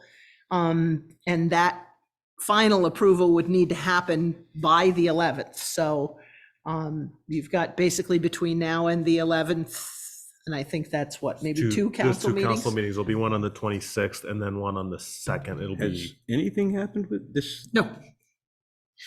So there has something has happened. 2 months ago, Correct. and nothing's happened. Not that I'm aware of. I don't know whether And we're there's warning been it why? discussion Seems behind the time-worthy. scenes or. So there is one thing that has changed, and that is the annual city meeting, election of officers, and that would be pushed. The suggestion is to push it into May versus March.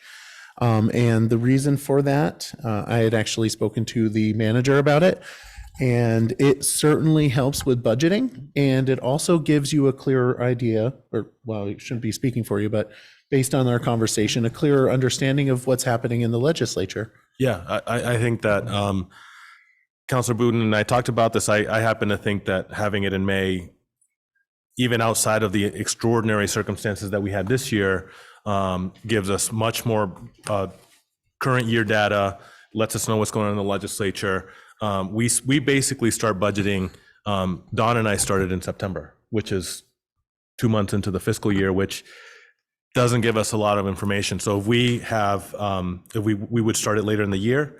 And so we happen to believe, at least on the staff level, that it would be valuable to have it in May moving forward. And that's one piece that has gone to the lawyer, correct? Well, the whole thing document has gone. And, So and his comments are there. response are the last few pages Sorry. of the, yeah.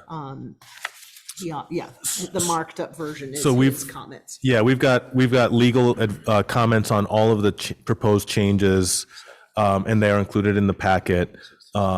This has been shared with the charter committee, the ad hoc committee that was created by council, which is Councilor Shambell, Councilor Stockwell.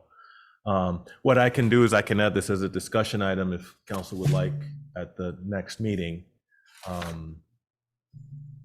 But we do have the what has been proposed has been vetted by the city attorney, and the city attorney's comments are included in the packet. Sorry, where is the moving to May? It's the gray section. Yeah, keep scrolling the other way.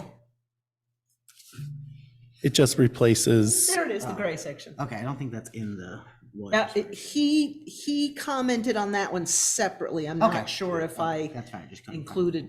Yeah, he his didn't have, what's in the gray section that he looked at, he vetted, he's fine with. It Yeah, was the- he didn't have any comment other Oh, than I see. it's fine. Yeah, right. Change it to me. Okay, okay. Motion to approve the public hearings for the 11th and the 23rd. and do we have to say what we're warning? No, not at this stage of the game. All right, well, in that case, there's a move and a motion and a second. I will go to Sue Higbee. guys If you come could up to just the come up to the microphone, if you don't mind. Thank you. I just wanted some clarification. I think, Carol, you alluded to this, but it's been a long day. So what I hope to get is a white paper or a backgrounder that actually provides the rationale for some of these, all of the proposed charter changes. I saw the list in a memo, but I had some questions, concerns about some of these. So I was hoping that I could get some additional information from either the charter group that reviewed these. Is there a white paper or a backgrounder that you could provide to the public? My responsibility starts and ends with what the statutory requirements are for getting a charter change in front of the voters and then ultimately in front of the legislature. So as far as the language is concerned and commenting on the language, I would leave that to the counselors or the ad hoc charter committee. Okay. Members of the ad hoc committee, is there a paper that you can share that describes rationale behind these proposed charter changes? Not that I know of. No, I mean, I can tell you some of the background, but I can't, There isn't something that you can disperse to the public who might be interested in knowing why some of these issues have come up? The 16 and 17-year-old youth vote is something that's happened in other states and in Vermont also. So it seemed like that was a good possibility to include and possibly get engaged in the city in civic responsibility, some younger voices. So that was all behind that. And I would certainly, just as a member of the public and also as a member of an acting committee, I would love to know more about the reasoning that some of these have been included on the list. Some of them don't seem necessary, and that's why I'm here at the table. So I look forward to getting a little bit more information. I'll certainly attend the discussion that's coming up, but I feel ill-prepared to make comments when I'm not really sure it's sort of like a bullet looking for a gun. I'd love to know more about what's behind some of this. And I could email you with that also. Thank you. Welcome to the club. And, I mean, on one topic in particular, I would like to speak out about the concern that I have, having served on a committee for nearly 9 years that serves a regional resource, all of the buildings up on the hill. One of the attributes of a really good management team is to have a diverse group of people who care about a resource and who actually represent the audience and users that will be investing in those resources. And so the idea of limiting that group is really limiting Barre. And I was very concerned when I saw the idea that perhaps a committee would only allow a Barre City resident to be a member. That doesn't make any sense from my experience, let's say, in working for management teams, where we try to build a team of people that really represents the users and all of the different skill sets you could possibly bring to the table for the good of the organization or the resource itself. I think it's potentially doing some damage to the city, not to mention some hurt to some of the really strong relationships that we've developed over the years. And Sue, how many people on that committee are from outside of the city? Well, you know, here's the thing. Depends.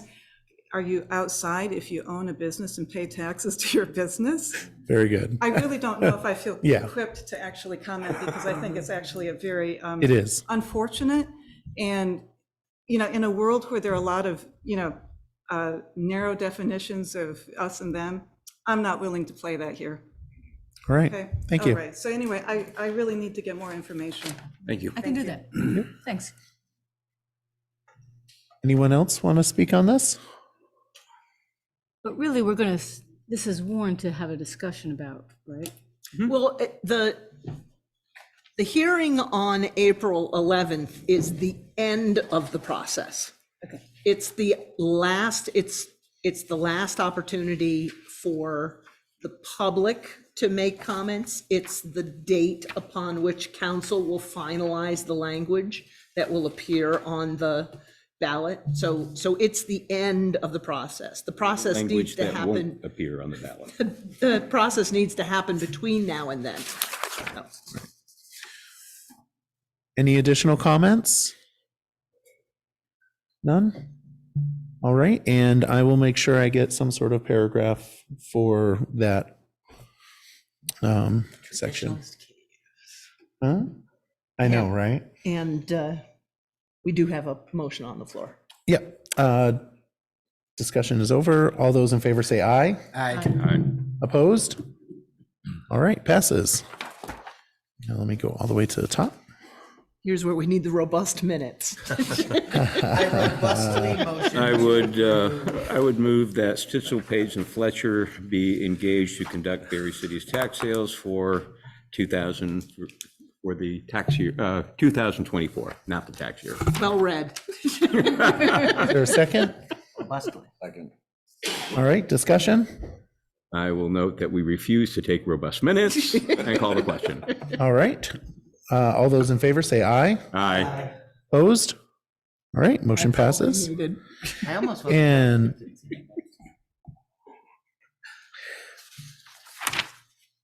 all right. Approve MOU to accept assignment of real estate option for Prospect Heights and authorize, it says NBRC, but Northern Borders. Regional Commission. Thank you. Grant application. It says manager, but I'm going to also ask Amay to come up. Amay Green, who is the director of Barre Area Development Corporation. And would you like to take care of it? Or? I'll start, and certainly MA can weigh in. So, Council, you had in your packet several items, and they're all connected. So as we did last year, as BADC did last year, we've been engaging with them and other partners on an application to Northern Borders Regional Commission Catalyst Program to get infrastructure funding for the development of Prospect Heights for housing. So as we began the process for the application again this year, we started to consider that perhaps we may be strengthening the application with an option on the land itself, because that could open up additional resources for the due diligence, which is not funded and needs to be done before this can become a reality. So Prospect Heights Development has secured an option with Fecto Residential for the property that we're talking about. It's an option for $330,000. It runs for a year for the due diligence to occur. That option contains an assignment clause, which allows Prospect Heights Development to assign the option to Barre City. What this MOU in the packet does is authorize the city to accept that assignment. There is zero financial risk to the city, and I would argue unlimited potential benefit to the city of doing this. The option fee that you see in the MOU that has been paid by Prospect Heights Development. There's no other fees to be paid until the city would be on the hook eventually on an option to purchase it, but that's only if we've done the due diligence and decide that it makes sense to do so. And all the due diligence, there's a clause in the MOU that provides that all the due diligence would be paid by Prospect Heights Development, certainly not the city, and Prospect Heights Development would try to secure grants, work with the ADC to do that. So see this as a win-win. And the other part of this, besides the MOU to authorize the city to accept the assignment of the lease, is to allow MA, because she's done all the work on this, to submit the application to NBRC with the city as the applicant. Again, this is the intent here, is to strengthen the application. We believe that the city as a municipality has the ability to do, it would strengthen it. It's already been ranked as a #1 priority by Central Vermont Economic Development Corporation. Regional priority list. Yeah, it's on the regional priority list. So we are trying to do everything that we can to make this stronger, to untap, to open up resources that may not have been available if this land was held privately. So that's a lot of words. May, I don't know if there's anything that I've been missing that you would add. I think you covered everything very well. Thank you, Nicholas. As we're preparing to submit for this Northern Borders Regional Commission Catalyst Grant, it's quite a mouthful, that's due on the 22nd. To Nicholas's point, having the city as the applicant really just strengthens the application. And so what the MOU really does is spell out the obligations of that due diligence period. Which is, all of the phase 1 environmental site assessment work, deciding which permits are needed, upgrading the drawings. All of that has been encapsulated into the quote, the financial quote that we'll be submitting with the application. And so we're expecting that particular cost of the project, which we're asking for grant money from the federal government, to be around $500,000. And that's a part of that NBRC grant. So that's really the only thing I would add to it. I would just add some technical things, just the draft MOU that was included in the packet. We've had some engagement over the weekend and today. And so there were some minor changes, which I shared with the council earlier this afternoon. I'll just mention for folks at home, and this will get posted as well. But we've added a new section 4, which provides that due diligence is subject to Prospect Heights securing resources, which makes sense. We've added a new section 9, which is a standard termination clause within 30-day notice by either party. And then we've corrected a series of just typos and renumbering as appropriate as we added sections. So those changes were sent to the council this afternoon. They're highlighted. It'll be, the updated version will obviously be executed and posted if approved by the council. Councilor Wozniak. Motion to authorize the manager to execute the MOU subject to final review and approval by the city attorney, and authorize the city of Barre to submit an application under the NBRC Catalyst program. All right. Just as a point, manager is a member of the board of directors of Prospect Heights Development, as am I. We've got a couple of board members. If you have any questions, Mr. Cittrell, I believe Mr. McKenzie are on the Zoom call. They're board members as well. So I just wanted to make that clear to the council. I share the manager's enthusiasm. The way I see this, let's face it, we don't have bandwidth here in the city. Yeah. So for the way I look at this is Prospect Heights Development, which is 501c3 that we formed, our board would stay intact and continue to drive the project forward, working in partnership with the city. The city is going to have to approve everything that we do. We'll set the plan out, but most importantly, we'll provide the volunteers behind this project to move it forward and to seek funding. Because without it, I just don't see, if we laid this project at Nicholas's desk and said, here, drive this forward, you can only expect so much from someone. So I think we've got a unique opportunity to keep this board intact and have it work almost like a city committee. It's great. Just one technical comment, if I may, Sure. to Councilor Wazazak's motion. Maybe he'll amend it, but it's one of the other changes the attorney's made is the mayor is the authorized agent. So if you could just change that motion for Me? for Until like 10 o'clock, Michael, but then no, sorry. Yeah, I just read the memo line, so authorize the mayor to execute? mayor, yeah, and then and authorize the city to submit an application, which will be done by MA. Yeah, amend my motion. Yeah. Area development on behalf of the city. Yes, thank you. So I don't get to sign it. That's what you're telling me? We can have you sign it. Okay. Well, I'm not the mayor, so we would have to, anyway, okay. Authorize somebody Are we, to execute. So that's Well, all we needed, I think, for. do we know that he's gonna sign? I'd imagine he'd have to. The council approved it. You might. Yeah. Okay. But you can certainly sign it. You signed some other stuff tonight as acting mayor, Okay. Okay, as authorized by the council. okay, I'm fine with it. You can sign. all right. So you're good with that? If, I That want changed? somebody to sign the. Well, no, that's the problem. That's, don't care who signs that's, it. well, that's exactly what I'm concerned about, which is the reason why I'm suggesting that. In this moment, in this room, you are the mayor. Okay, okay, that's fine then. Thank you. All those in favor say aye. Aye. Opposed? All right, motion passes. Good job. Thank you, man. All right, flood recovery updates. All right. Pull up the PowerPoint. All right. Council, I have, this was provided to you as well earlier this afternoon, and it will be posted on the website after the meeting. There's no action items. This is just really to update you on activities since our pretty robust conversation at the last council meeting. And you've got 9 minutes to our. Till our hearing, it might work out really well.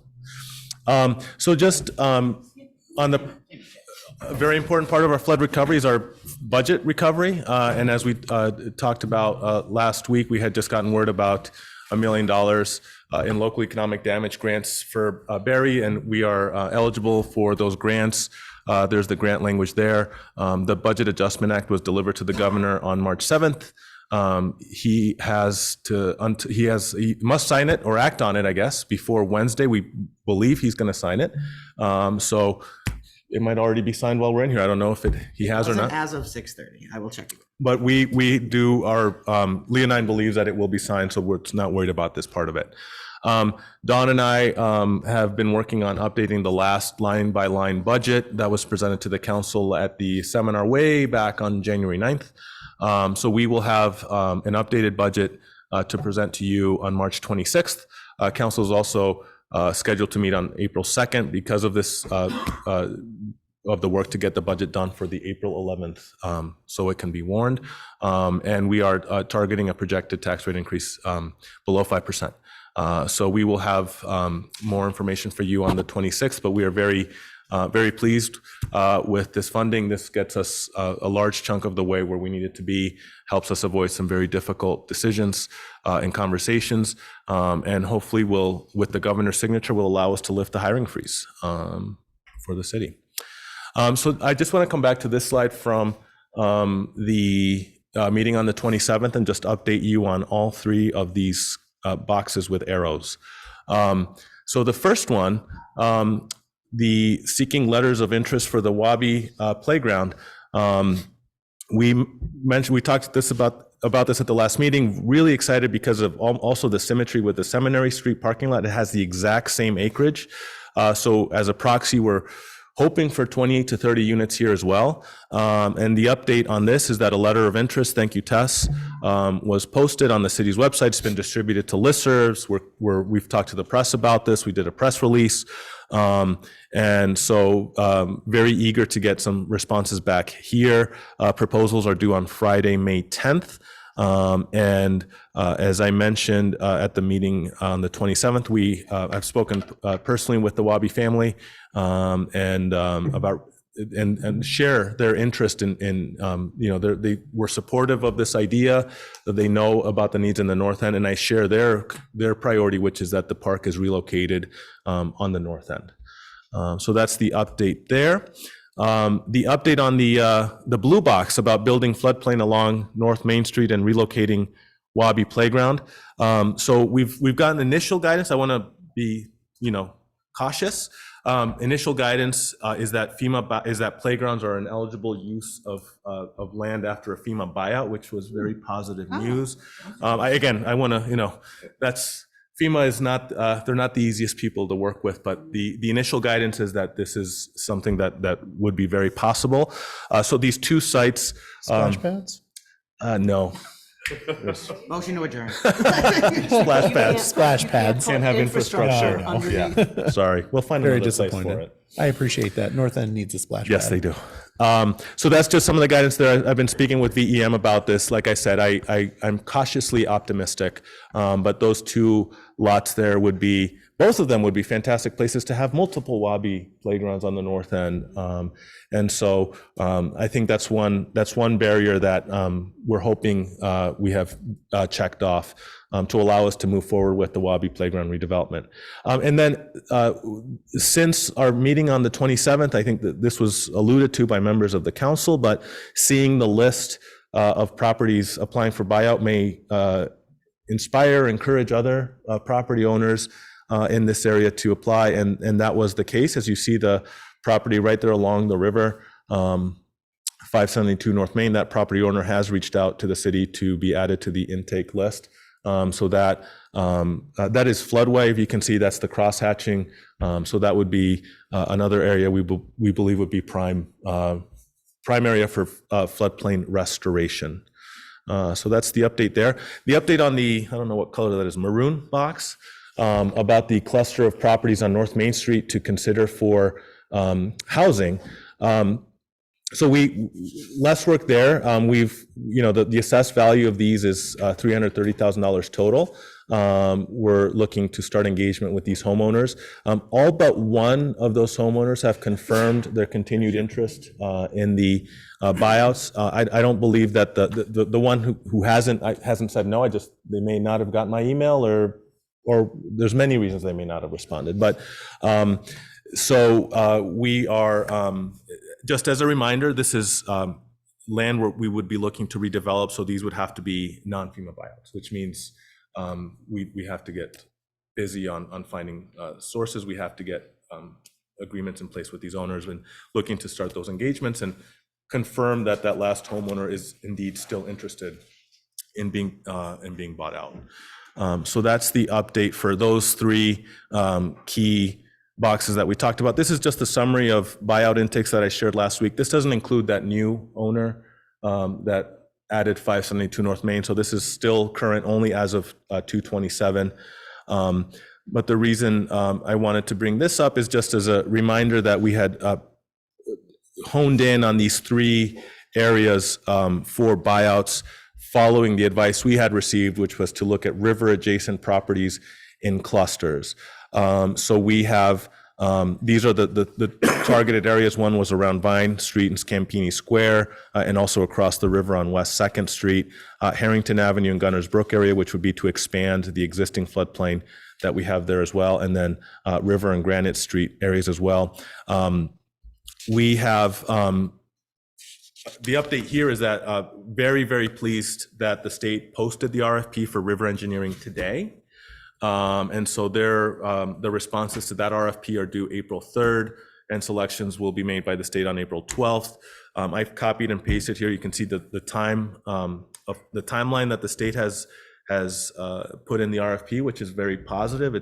They're looking to do a lot of this work quite quickly, which is good. What we need these river engineers to help us with is to answer if we do this, just going back to these slides, if the city buys out these blocks on Vine Scampini, what does that mean for less water in that neighborhood downstream of that on North Main Street? Same thing with Harrington, same thing with River and Granite Street. We need to know that algebra, right? Of if this, then that.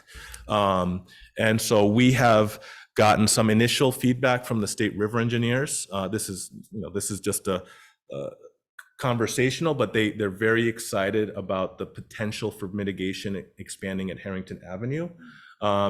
That doesn't mean they're not excited about Vine and Scampini and River and Granite, just means they need more information. But they believe initially that Harrington Avenue is very promising. And so we're going to look to get that formal feedback from the people who know this best. And I think the timeline is very promising in terms of helping us get some answers to the people who are in limbo here as we work through these difficult decisions. One last comment is this is Pat Moulton met with myself and Tess and Councilor Stockwell at a regular check-in, and we discussed this federal EPA community change grant that has opened up, which is the potential to be very transformative. This is a program that was funded by the Federal Inflation Reduction Act. It's $2 billion total, and we believe that Barre would be under tier of applicants eligible for 10 to 20 million. This is a grant that we'd have to apply with in partnership with a community-based organization, and applications are due later this year. One of the really interesting things that we've been talking about, which is still very, and you can see here, I've pasted sort of the areas that would be funded by this grant in terms, and it talks about resilience through climate change. So a lot of the things we're obviously grappling with now. One of the things we're talking about, we still have to figure out if this is eligible, but we think could also be strengthening of an application is to join with our partners in Montpelier. We talk a lot about how flooding is not isolated to Barre City. What we do is good, but also what we do as a region is better. And so hopefully, and we have a lot of nonprofit community-based partners that serve both communities that would be natural fits. Capstone's the one that has jumped to all of our minds on this. So we're working with, Pat brought this to us. We're very excited about crafting an application. We have a little bit of time, but obviously November will be here before we know it. And 10 to 20 million dollars is a lot of money. So we just want to get this on the council's radar. Something that we're talking with Pat from the state on, something that we look forward to talking to our friends in Montpelier on as well. So that, as I mentioned, no action items, no decision items. Just wanted to let you know sort of what we've been working on where things stand, and happy to take any questions or discussion. Questions for the manager? So are we approaching folks, Nicholas, to expand? I mean, you look at the north end, some folks are engaged, some folks are not. You look at some properties and we all look at them and say, I wish they were, because they make a lot of sense. Are we approaching them? We started with the intakes so far. I think the fact that we have a couple of clusters is helpful. I think as we move forward and we can sort of advance to the next stage of projects, we will, because if you go back to that map, if you look at the north end map, there's one very clear cluster, which is the one we're looking at for those 2 housing units. Yep. There's a couple of other clusters that are smaller, but if there's properties in between, could offer the same potential. So we're taking sort of a smaller bite out of it now, but there's certainly going to be opportunities to create bigger clusters down the road, I think. And what about the properties that are physically on North Main Street in that area, as we look at expanded green space, which is a little more consistent with the initial plan, understanding that it was just a concept? Yeah. That initial plan where there was a rather generous green space in order to provide mitigation. Yes. So there's some folks right along North Main that have expressed interest. They're not officially on the buyout intake, Gotcha. But they are engaged and they're talking. Okay, that's good to hear. So yeah, I think that's fine. Yeah. Great to hear. Thank you. Additional questions?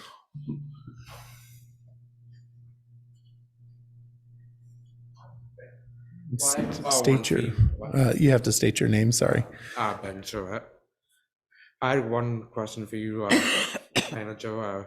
You said that they needed more information on River Street. When do you think that this company could reassess and have this information for River Street? So the state's timeline talks about completion through July. They talk about a potential extension through October, but by I know it seems slow, but by engineering standards and by municipal standards, that is warp speed. So we're hoping to have some answers later this summer would be ideal. Yep, you got it. Thank you. Any other questions? Does the manager have your email, sir, your contact information? Yeah, why don't you? And that way he can, because he has a list of folks that he updates on a regular basis, and he can continue to, he could send you updates as well. Thank you. Thank you. And get the address too. All right, well, it's 8:01 and we got the flood recovery updates, and now we're moving on to the first reading warned at 8 p.m. For the ordinance 2024-01 police ordinance modernization, and the manager will take it from here. Thanks, Acting Mayor Budin. So Council, this is a follow-up to, brought to you a couple meetings ago on February 6th, that as we have begun our negotiations on a new contract with Fraternal Order of Police, both parties have expressed interest in removing some pretty outdated ordinance language that's still active, which is, as you can see from the memo, pretty specific HR policies, things that are most appropriately dealt with in a labor contract or even in HR policies. We're talking about things like promotions, things of that nature. So we are recommending an update to this ordinance to strike out some of those provisions that more appropriately belong in a negotiated collective bargaining agreement, or even in the city's internal HR policies. They don't really belong in ordinance at this point. So not a lot of substance here. It's mostly a lot of striking of outdated language. And happy to answer any questions, but management has shared this interest with labor as we've gone through our negotiations thus far. All right. You on board with this, Teddy? Yeah. Oh, you're our police. Yes, no, Yeah. unironically, yes. You're good It's with just it's silly things such as like there's weird, like Nicholas said it, like technically we don't have control over like who gets promoted right now, and it's just All right. it's Then I just would stuff move from that ordinance 2024-01, police ordinance modernization, recognize that that a first hearing has been held, and move it to a second hearing. Second. All right, discussion? All those in favor, say aye. Aye. Opposed? All right, upcoming business. Anything from the manager? Budget. All right, anything from counselors? Counselor Wozniak and then Counselor Lozon. I know this is already on your radar, Nicholas, but after budget and town meeting day, restarting the ARPA. Yep, ARPA, yep. I'd rather not be up against, like, we have to make these, I feel like the end of the year is already a stringent enough deadline. I don't want us to be sitting here in September really sweating it out before the end of December. Counselor Lozon? Let's get to work. I've been beating this drum for 6 months.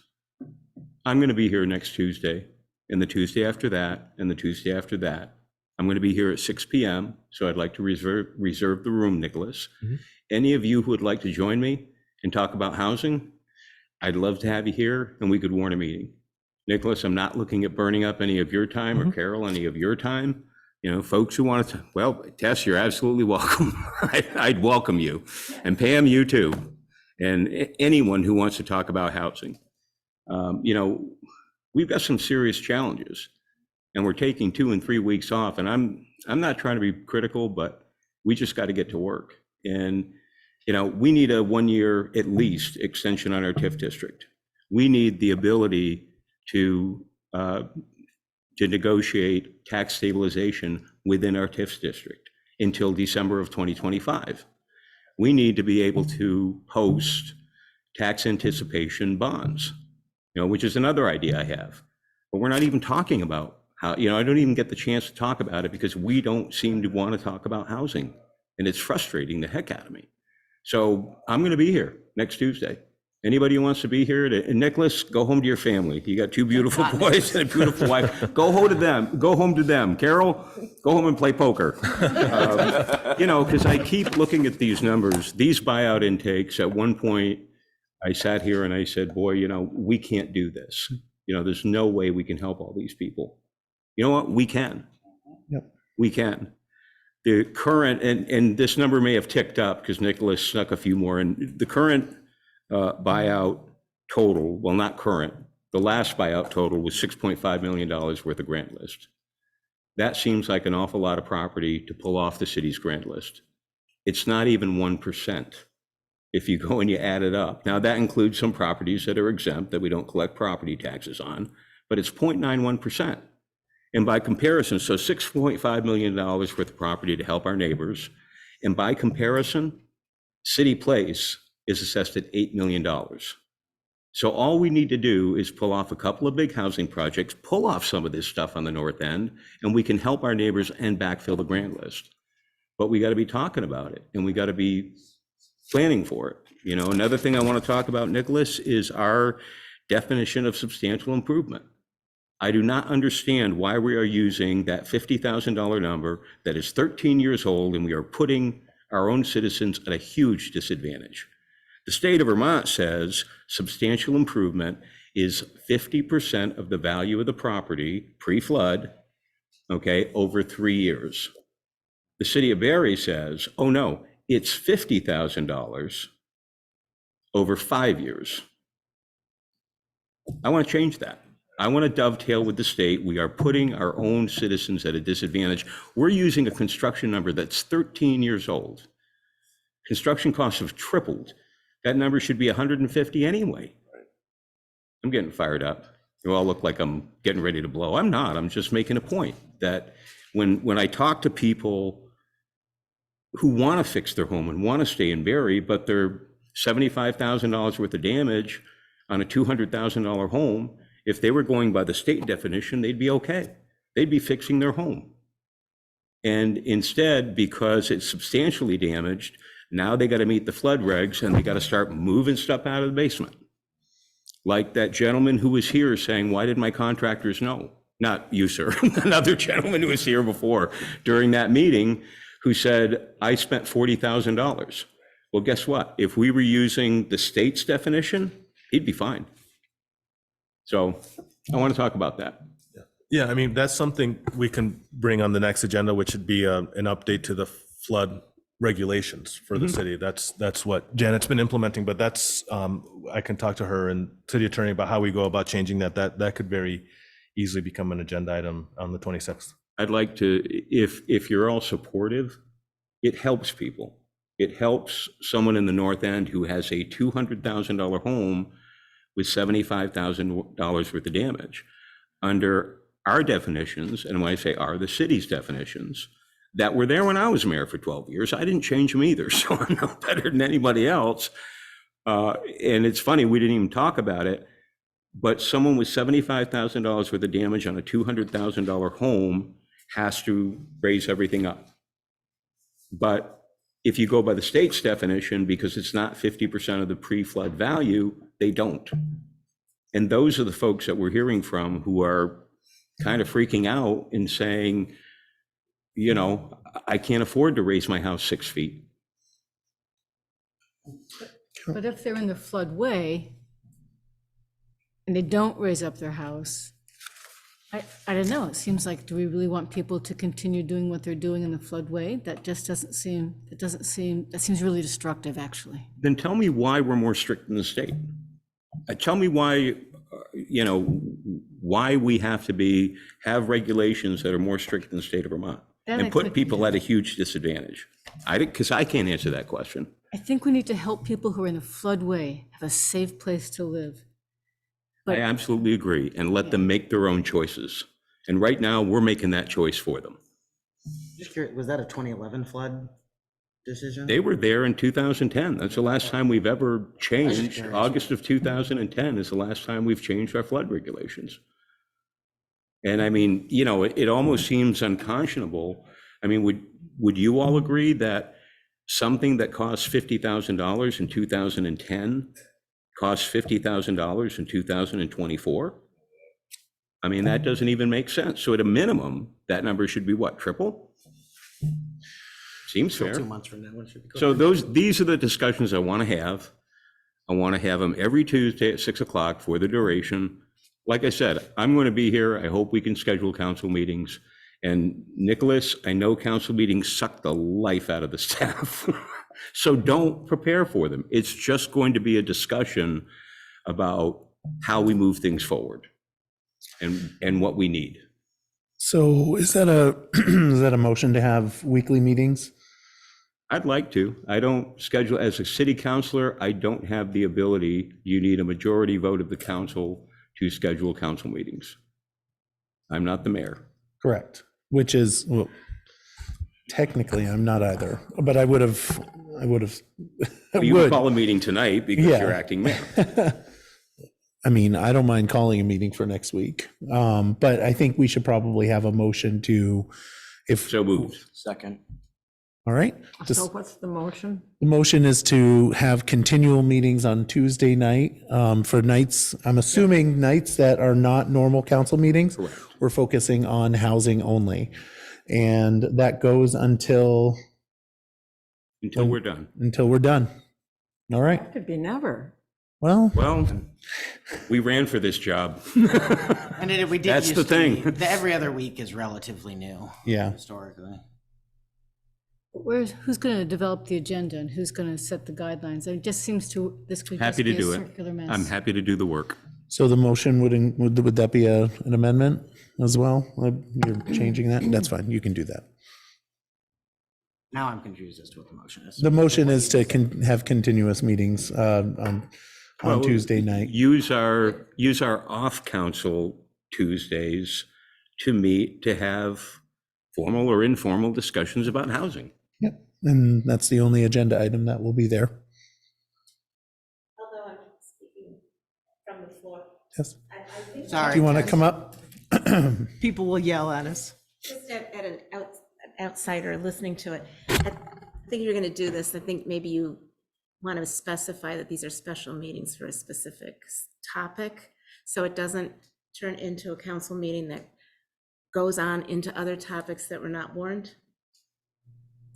No, it's specifically housing. Yeah, so I say special meetings specifically focusing on housing. Correct. Yeah. Yep. Just, I don't know, I didn't hear that wording, and Yeah. I just worry about you guys getting nailed. I mean, the for council can talking talk about something whatever it else. wants to talk about. We just can't vote. We can't take action unless something is warned. As long as we're all in But it's agreement that we're it's going to about, comply with open it's like a meeting law. transparency issue, you know, so Yeah. that, would you like to have Zoom at these meetings?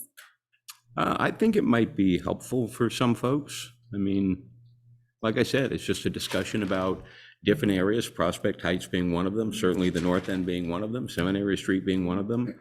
You know, our TIF district, tax stabilization, tax advancement bonds. I mean, you know, we've got a lot to talk about and we've got a lot to do. And my only concern is we're not doing it. Yeah.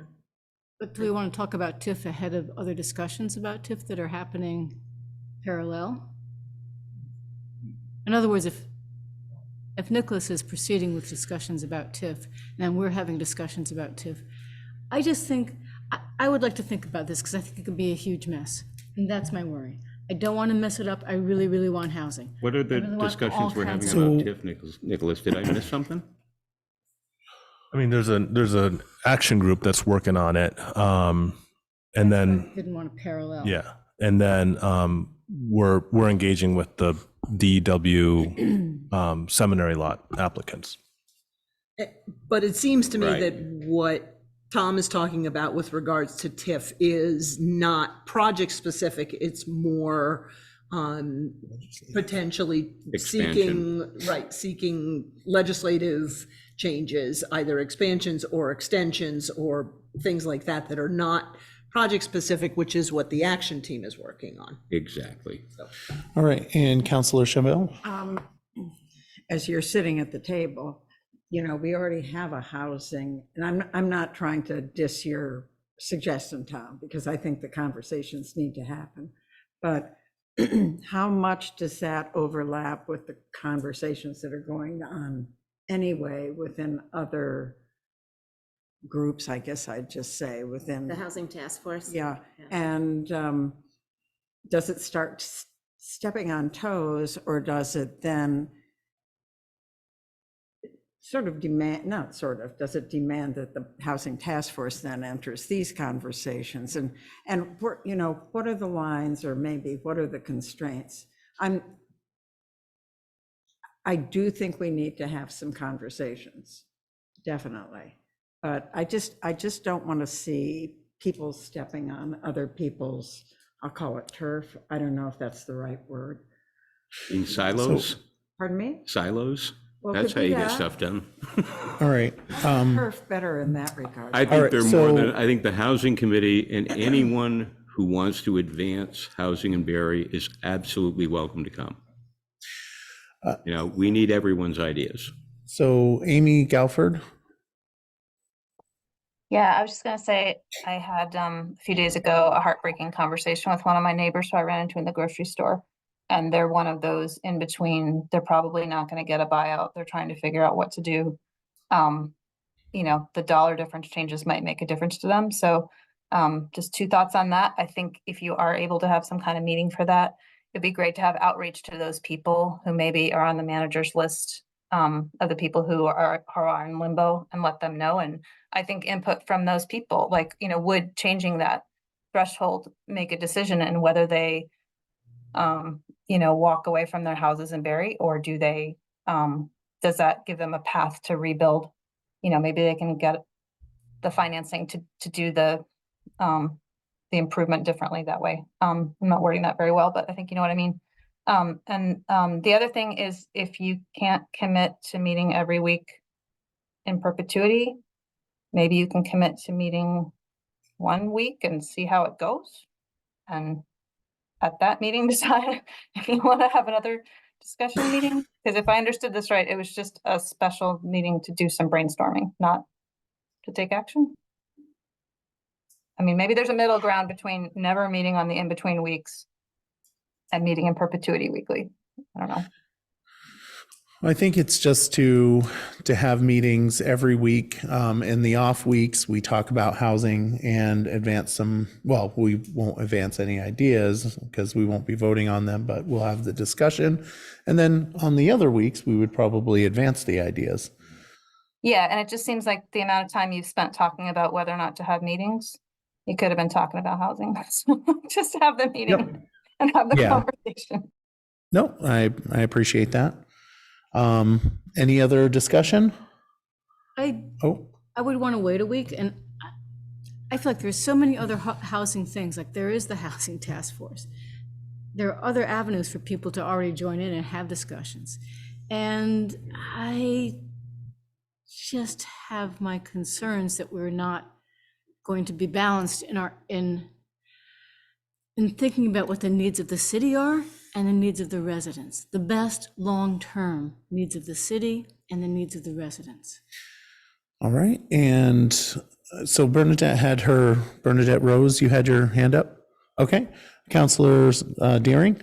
I honestly look forward to the opportunities to even brainstorm about housing. The fact that we've been dealing with these situations for a while, we're in a housing crisis.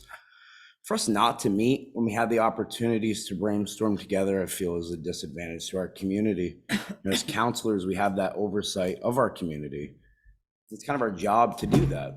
So I understand the lack of, I'll say, willingness for some to commit, but I think that, you know, for those that really want to advance some things, I think it's important to brainstorm and get together next Tuesday. All right, so I'll let Bernadette Rose speak. And then I'll give the final comment to Councilor Lozon. Thank you. I think the biggest thing for me about having City Council meet about housing is that even though you have oversight over the community, you're not including the community. And I think rather than having you all be the people talking about what's having housing. We have the housing committees and different task force. I think that we need to have more of our community building types of the ward meetings that we had were very beneficial. People were engaged. And I think if we're going to have discussions, we need to engage the community and we need to do more and better outreach, bringing them into it and not just leaving it to be something that you're doing every other week. And I think that people will surprise you if we get them involved. They will come with their ideas. They will come with a buy-in. And that's what you want to do. You can make all the decisions you want, or you can talk about things as much as you want. But if the community doesn't buy into it, then it really doesn't go very far. And we need to follow Pam's and the Barre Up kind of model that gets the community to buy into what we're doing and gets community partners. And I think that's what you've been working on with Prospect Heights is a really big buy-in from the community and other places. And I think we just need to address that more and to think about it before you make it be your personal goals, that council has to sit and have that discussion. It's a community discussion. Thank you. Well, the community's not having the discussion, Vern, and we're not moving forward. Seminary Street originated here in this council chambers. North Main Street, that originated here in this council chambers. That's where the ideas start. And believe me, anyone who wants to come and be heard and buy in or present an idea, they are absolutely welcome. But we can make a million excuses why we're not moving forward, why we just won't meet as a city council and invite you to come in. If you have ideas, I'd like to hear them. We have to start advancing these ideas. The flood was in July. We're going on 9 months. Seminary Street. We still don't have the conceptual plan for North Main. Prospect Heights, we've got that, but we've got a lot more work to do. There's a lot more people out there living in homes they shouldn't be living in. And we're not even talking about it. Quite honestly, that is what disappoints me so much. We're not even talking about it. Oh, we have this housing committee. We have that housing committee. Where are the ideas? Where are the ideas? Right. I don't see any. So even though I said, Has he addressed me personally? May I address him back? Yeah. yes, Please do. Thank you.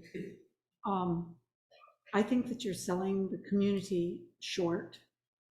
And when we had our community meetings, one of the things I asked about is, are we going to have childcare? I'm just taking this as an example. And you responded to me and said, yes, I'm sure that we're going to have that. The one person who showed up at a meeting with a little kid had to leave because their little kid was tired and stuff.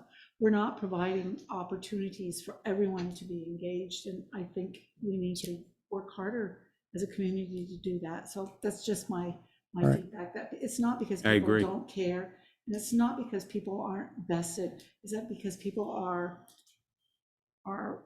doing everything that they can do, or they don't understand that they're needed, and we need to bring them in and help them to feel needed. And I think doing that in our communities, in our wards, however you want to organize it, and you can be the leaders. You can still be the leaders and still bring these things up.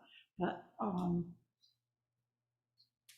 when 30 people show up for a city council meeting altogether, that's a very small part of our population, and I want to see more people in our community involved.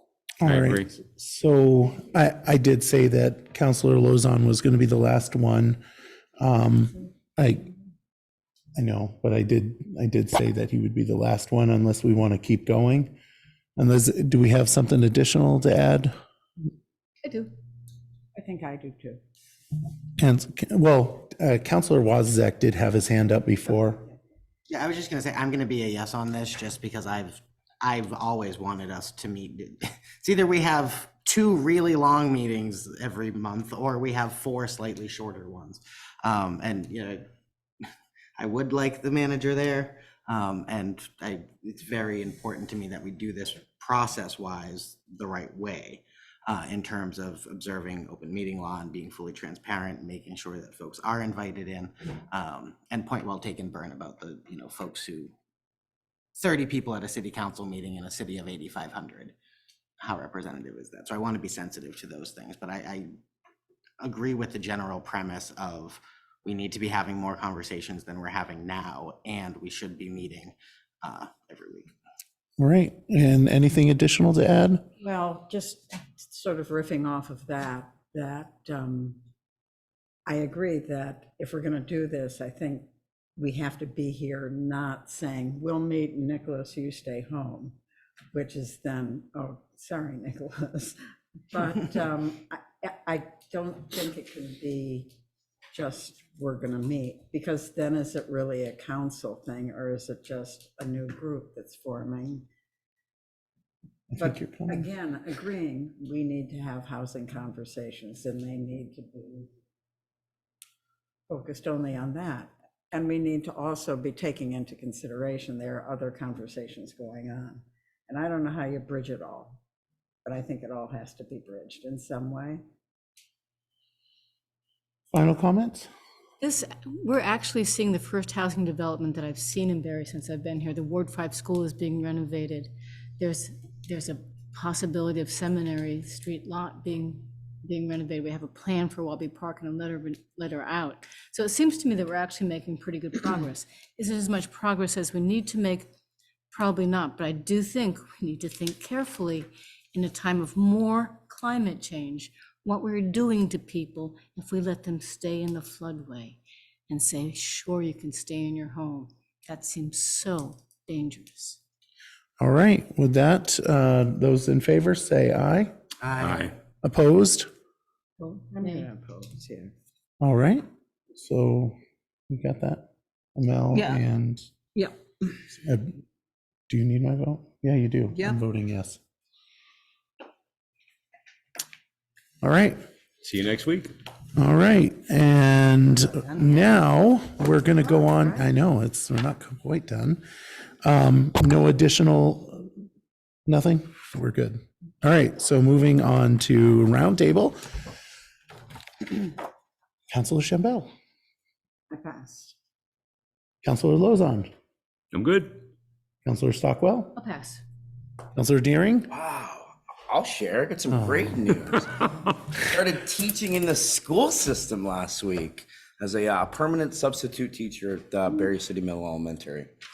So putting my education to use and being a positive member of our school district as well. So Congrats. thanks. And Councilor Wazazak.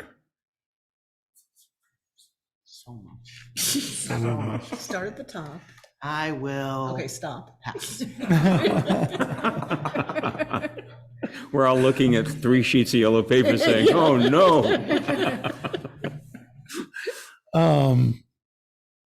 I don't have anything to say except for I'll follow up on the splash pad part. I'm just saying, I really want that in North End and I want it named after me. I just want that to go down in the record. All right. I've stopped. I've run out of ink. What'd you say? I've run out of ink. You ran out of ink? All right. So with that, I ask that we do got executive session for real estate and personnel. So moved. And This we is got for findings, findings. Second. All right. And discussion. All those in favor say aye. Aye. Motion to go into executive session. So moved. And Action. invite who? And And- invite the city manager. And the Yep. clerk treasurer? No. Anybody else? Nicholas? that No, you need? and I don't No, think, I don't wanna David, stay. you need, David, you don't need to stick around. I'm gonna go to the bathroom first. Okay. Who so seconded that? I think Sign Teddy, did manually. you Teddy second? did. Sure. Create. All right. All right. Discussion. All those in favor say aye. Aye. Opposed? We go into executive session City in of Barre. 5 minutes. That's it. And I go here.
There Unlock- To adjourn? we go. Second. Aye. Aye. Well, no, motion to come out of executive session. No, that too. Aye. Okay, I'm You got it? gonna, yeah. Okay, good. That was to adjourn. Great. 1 minute, 1 minute. Okay, not TL, accept the motions TW, yet. out of executive session at 8:45. All right. So we are, Motion to adjourn? Motion. Move. Second, all those in favor say aye. I already did that. All right. Who was the second? I don't know. me, I got it right here. I got Okay. it. Great. Okay. Time to go to bed.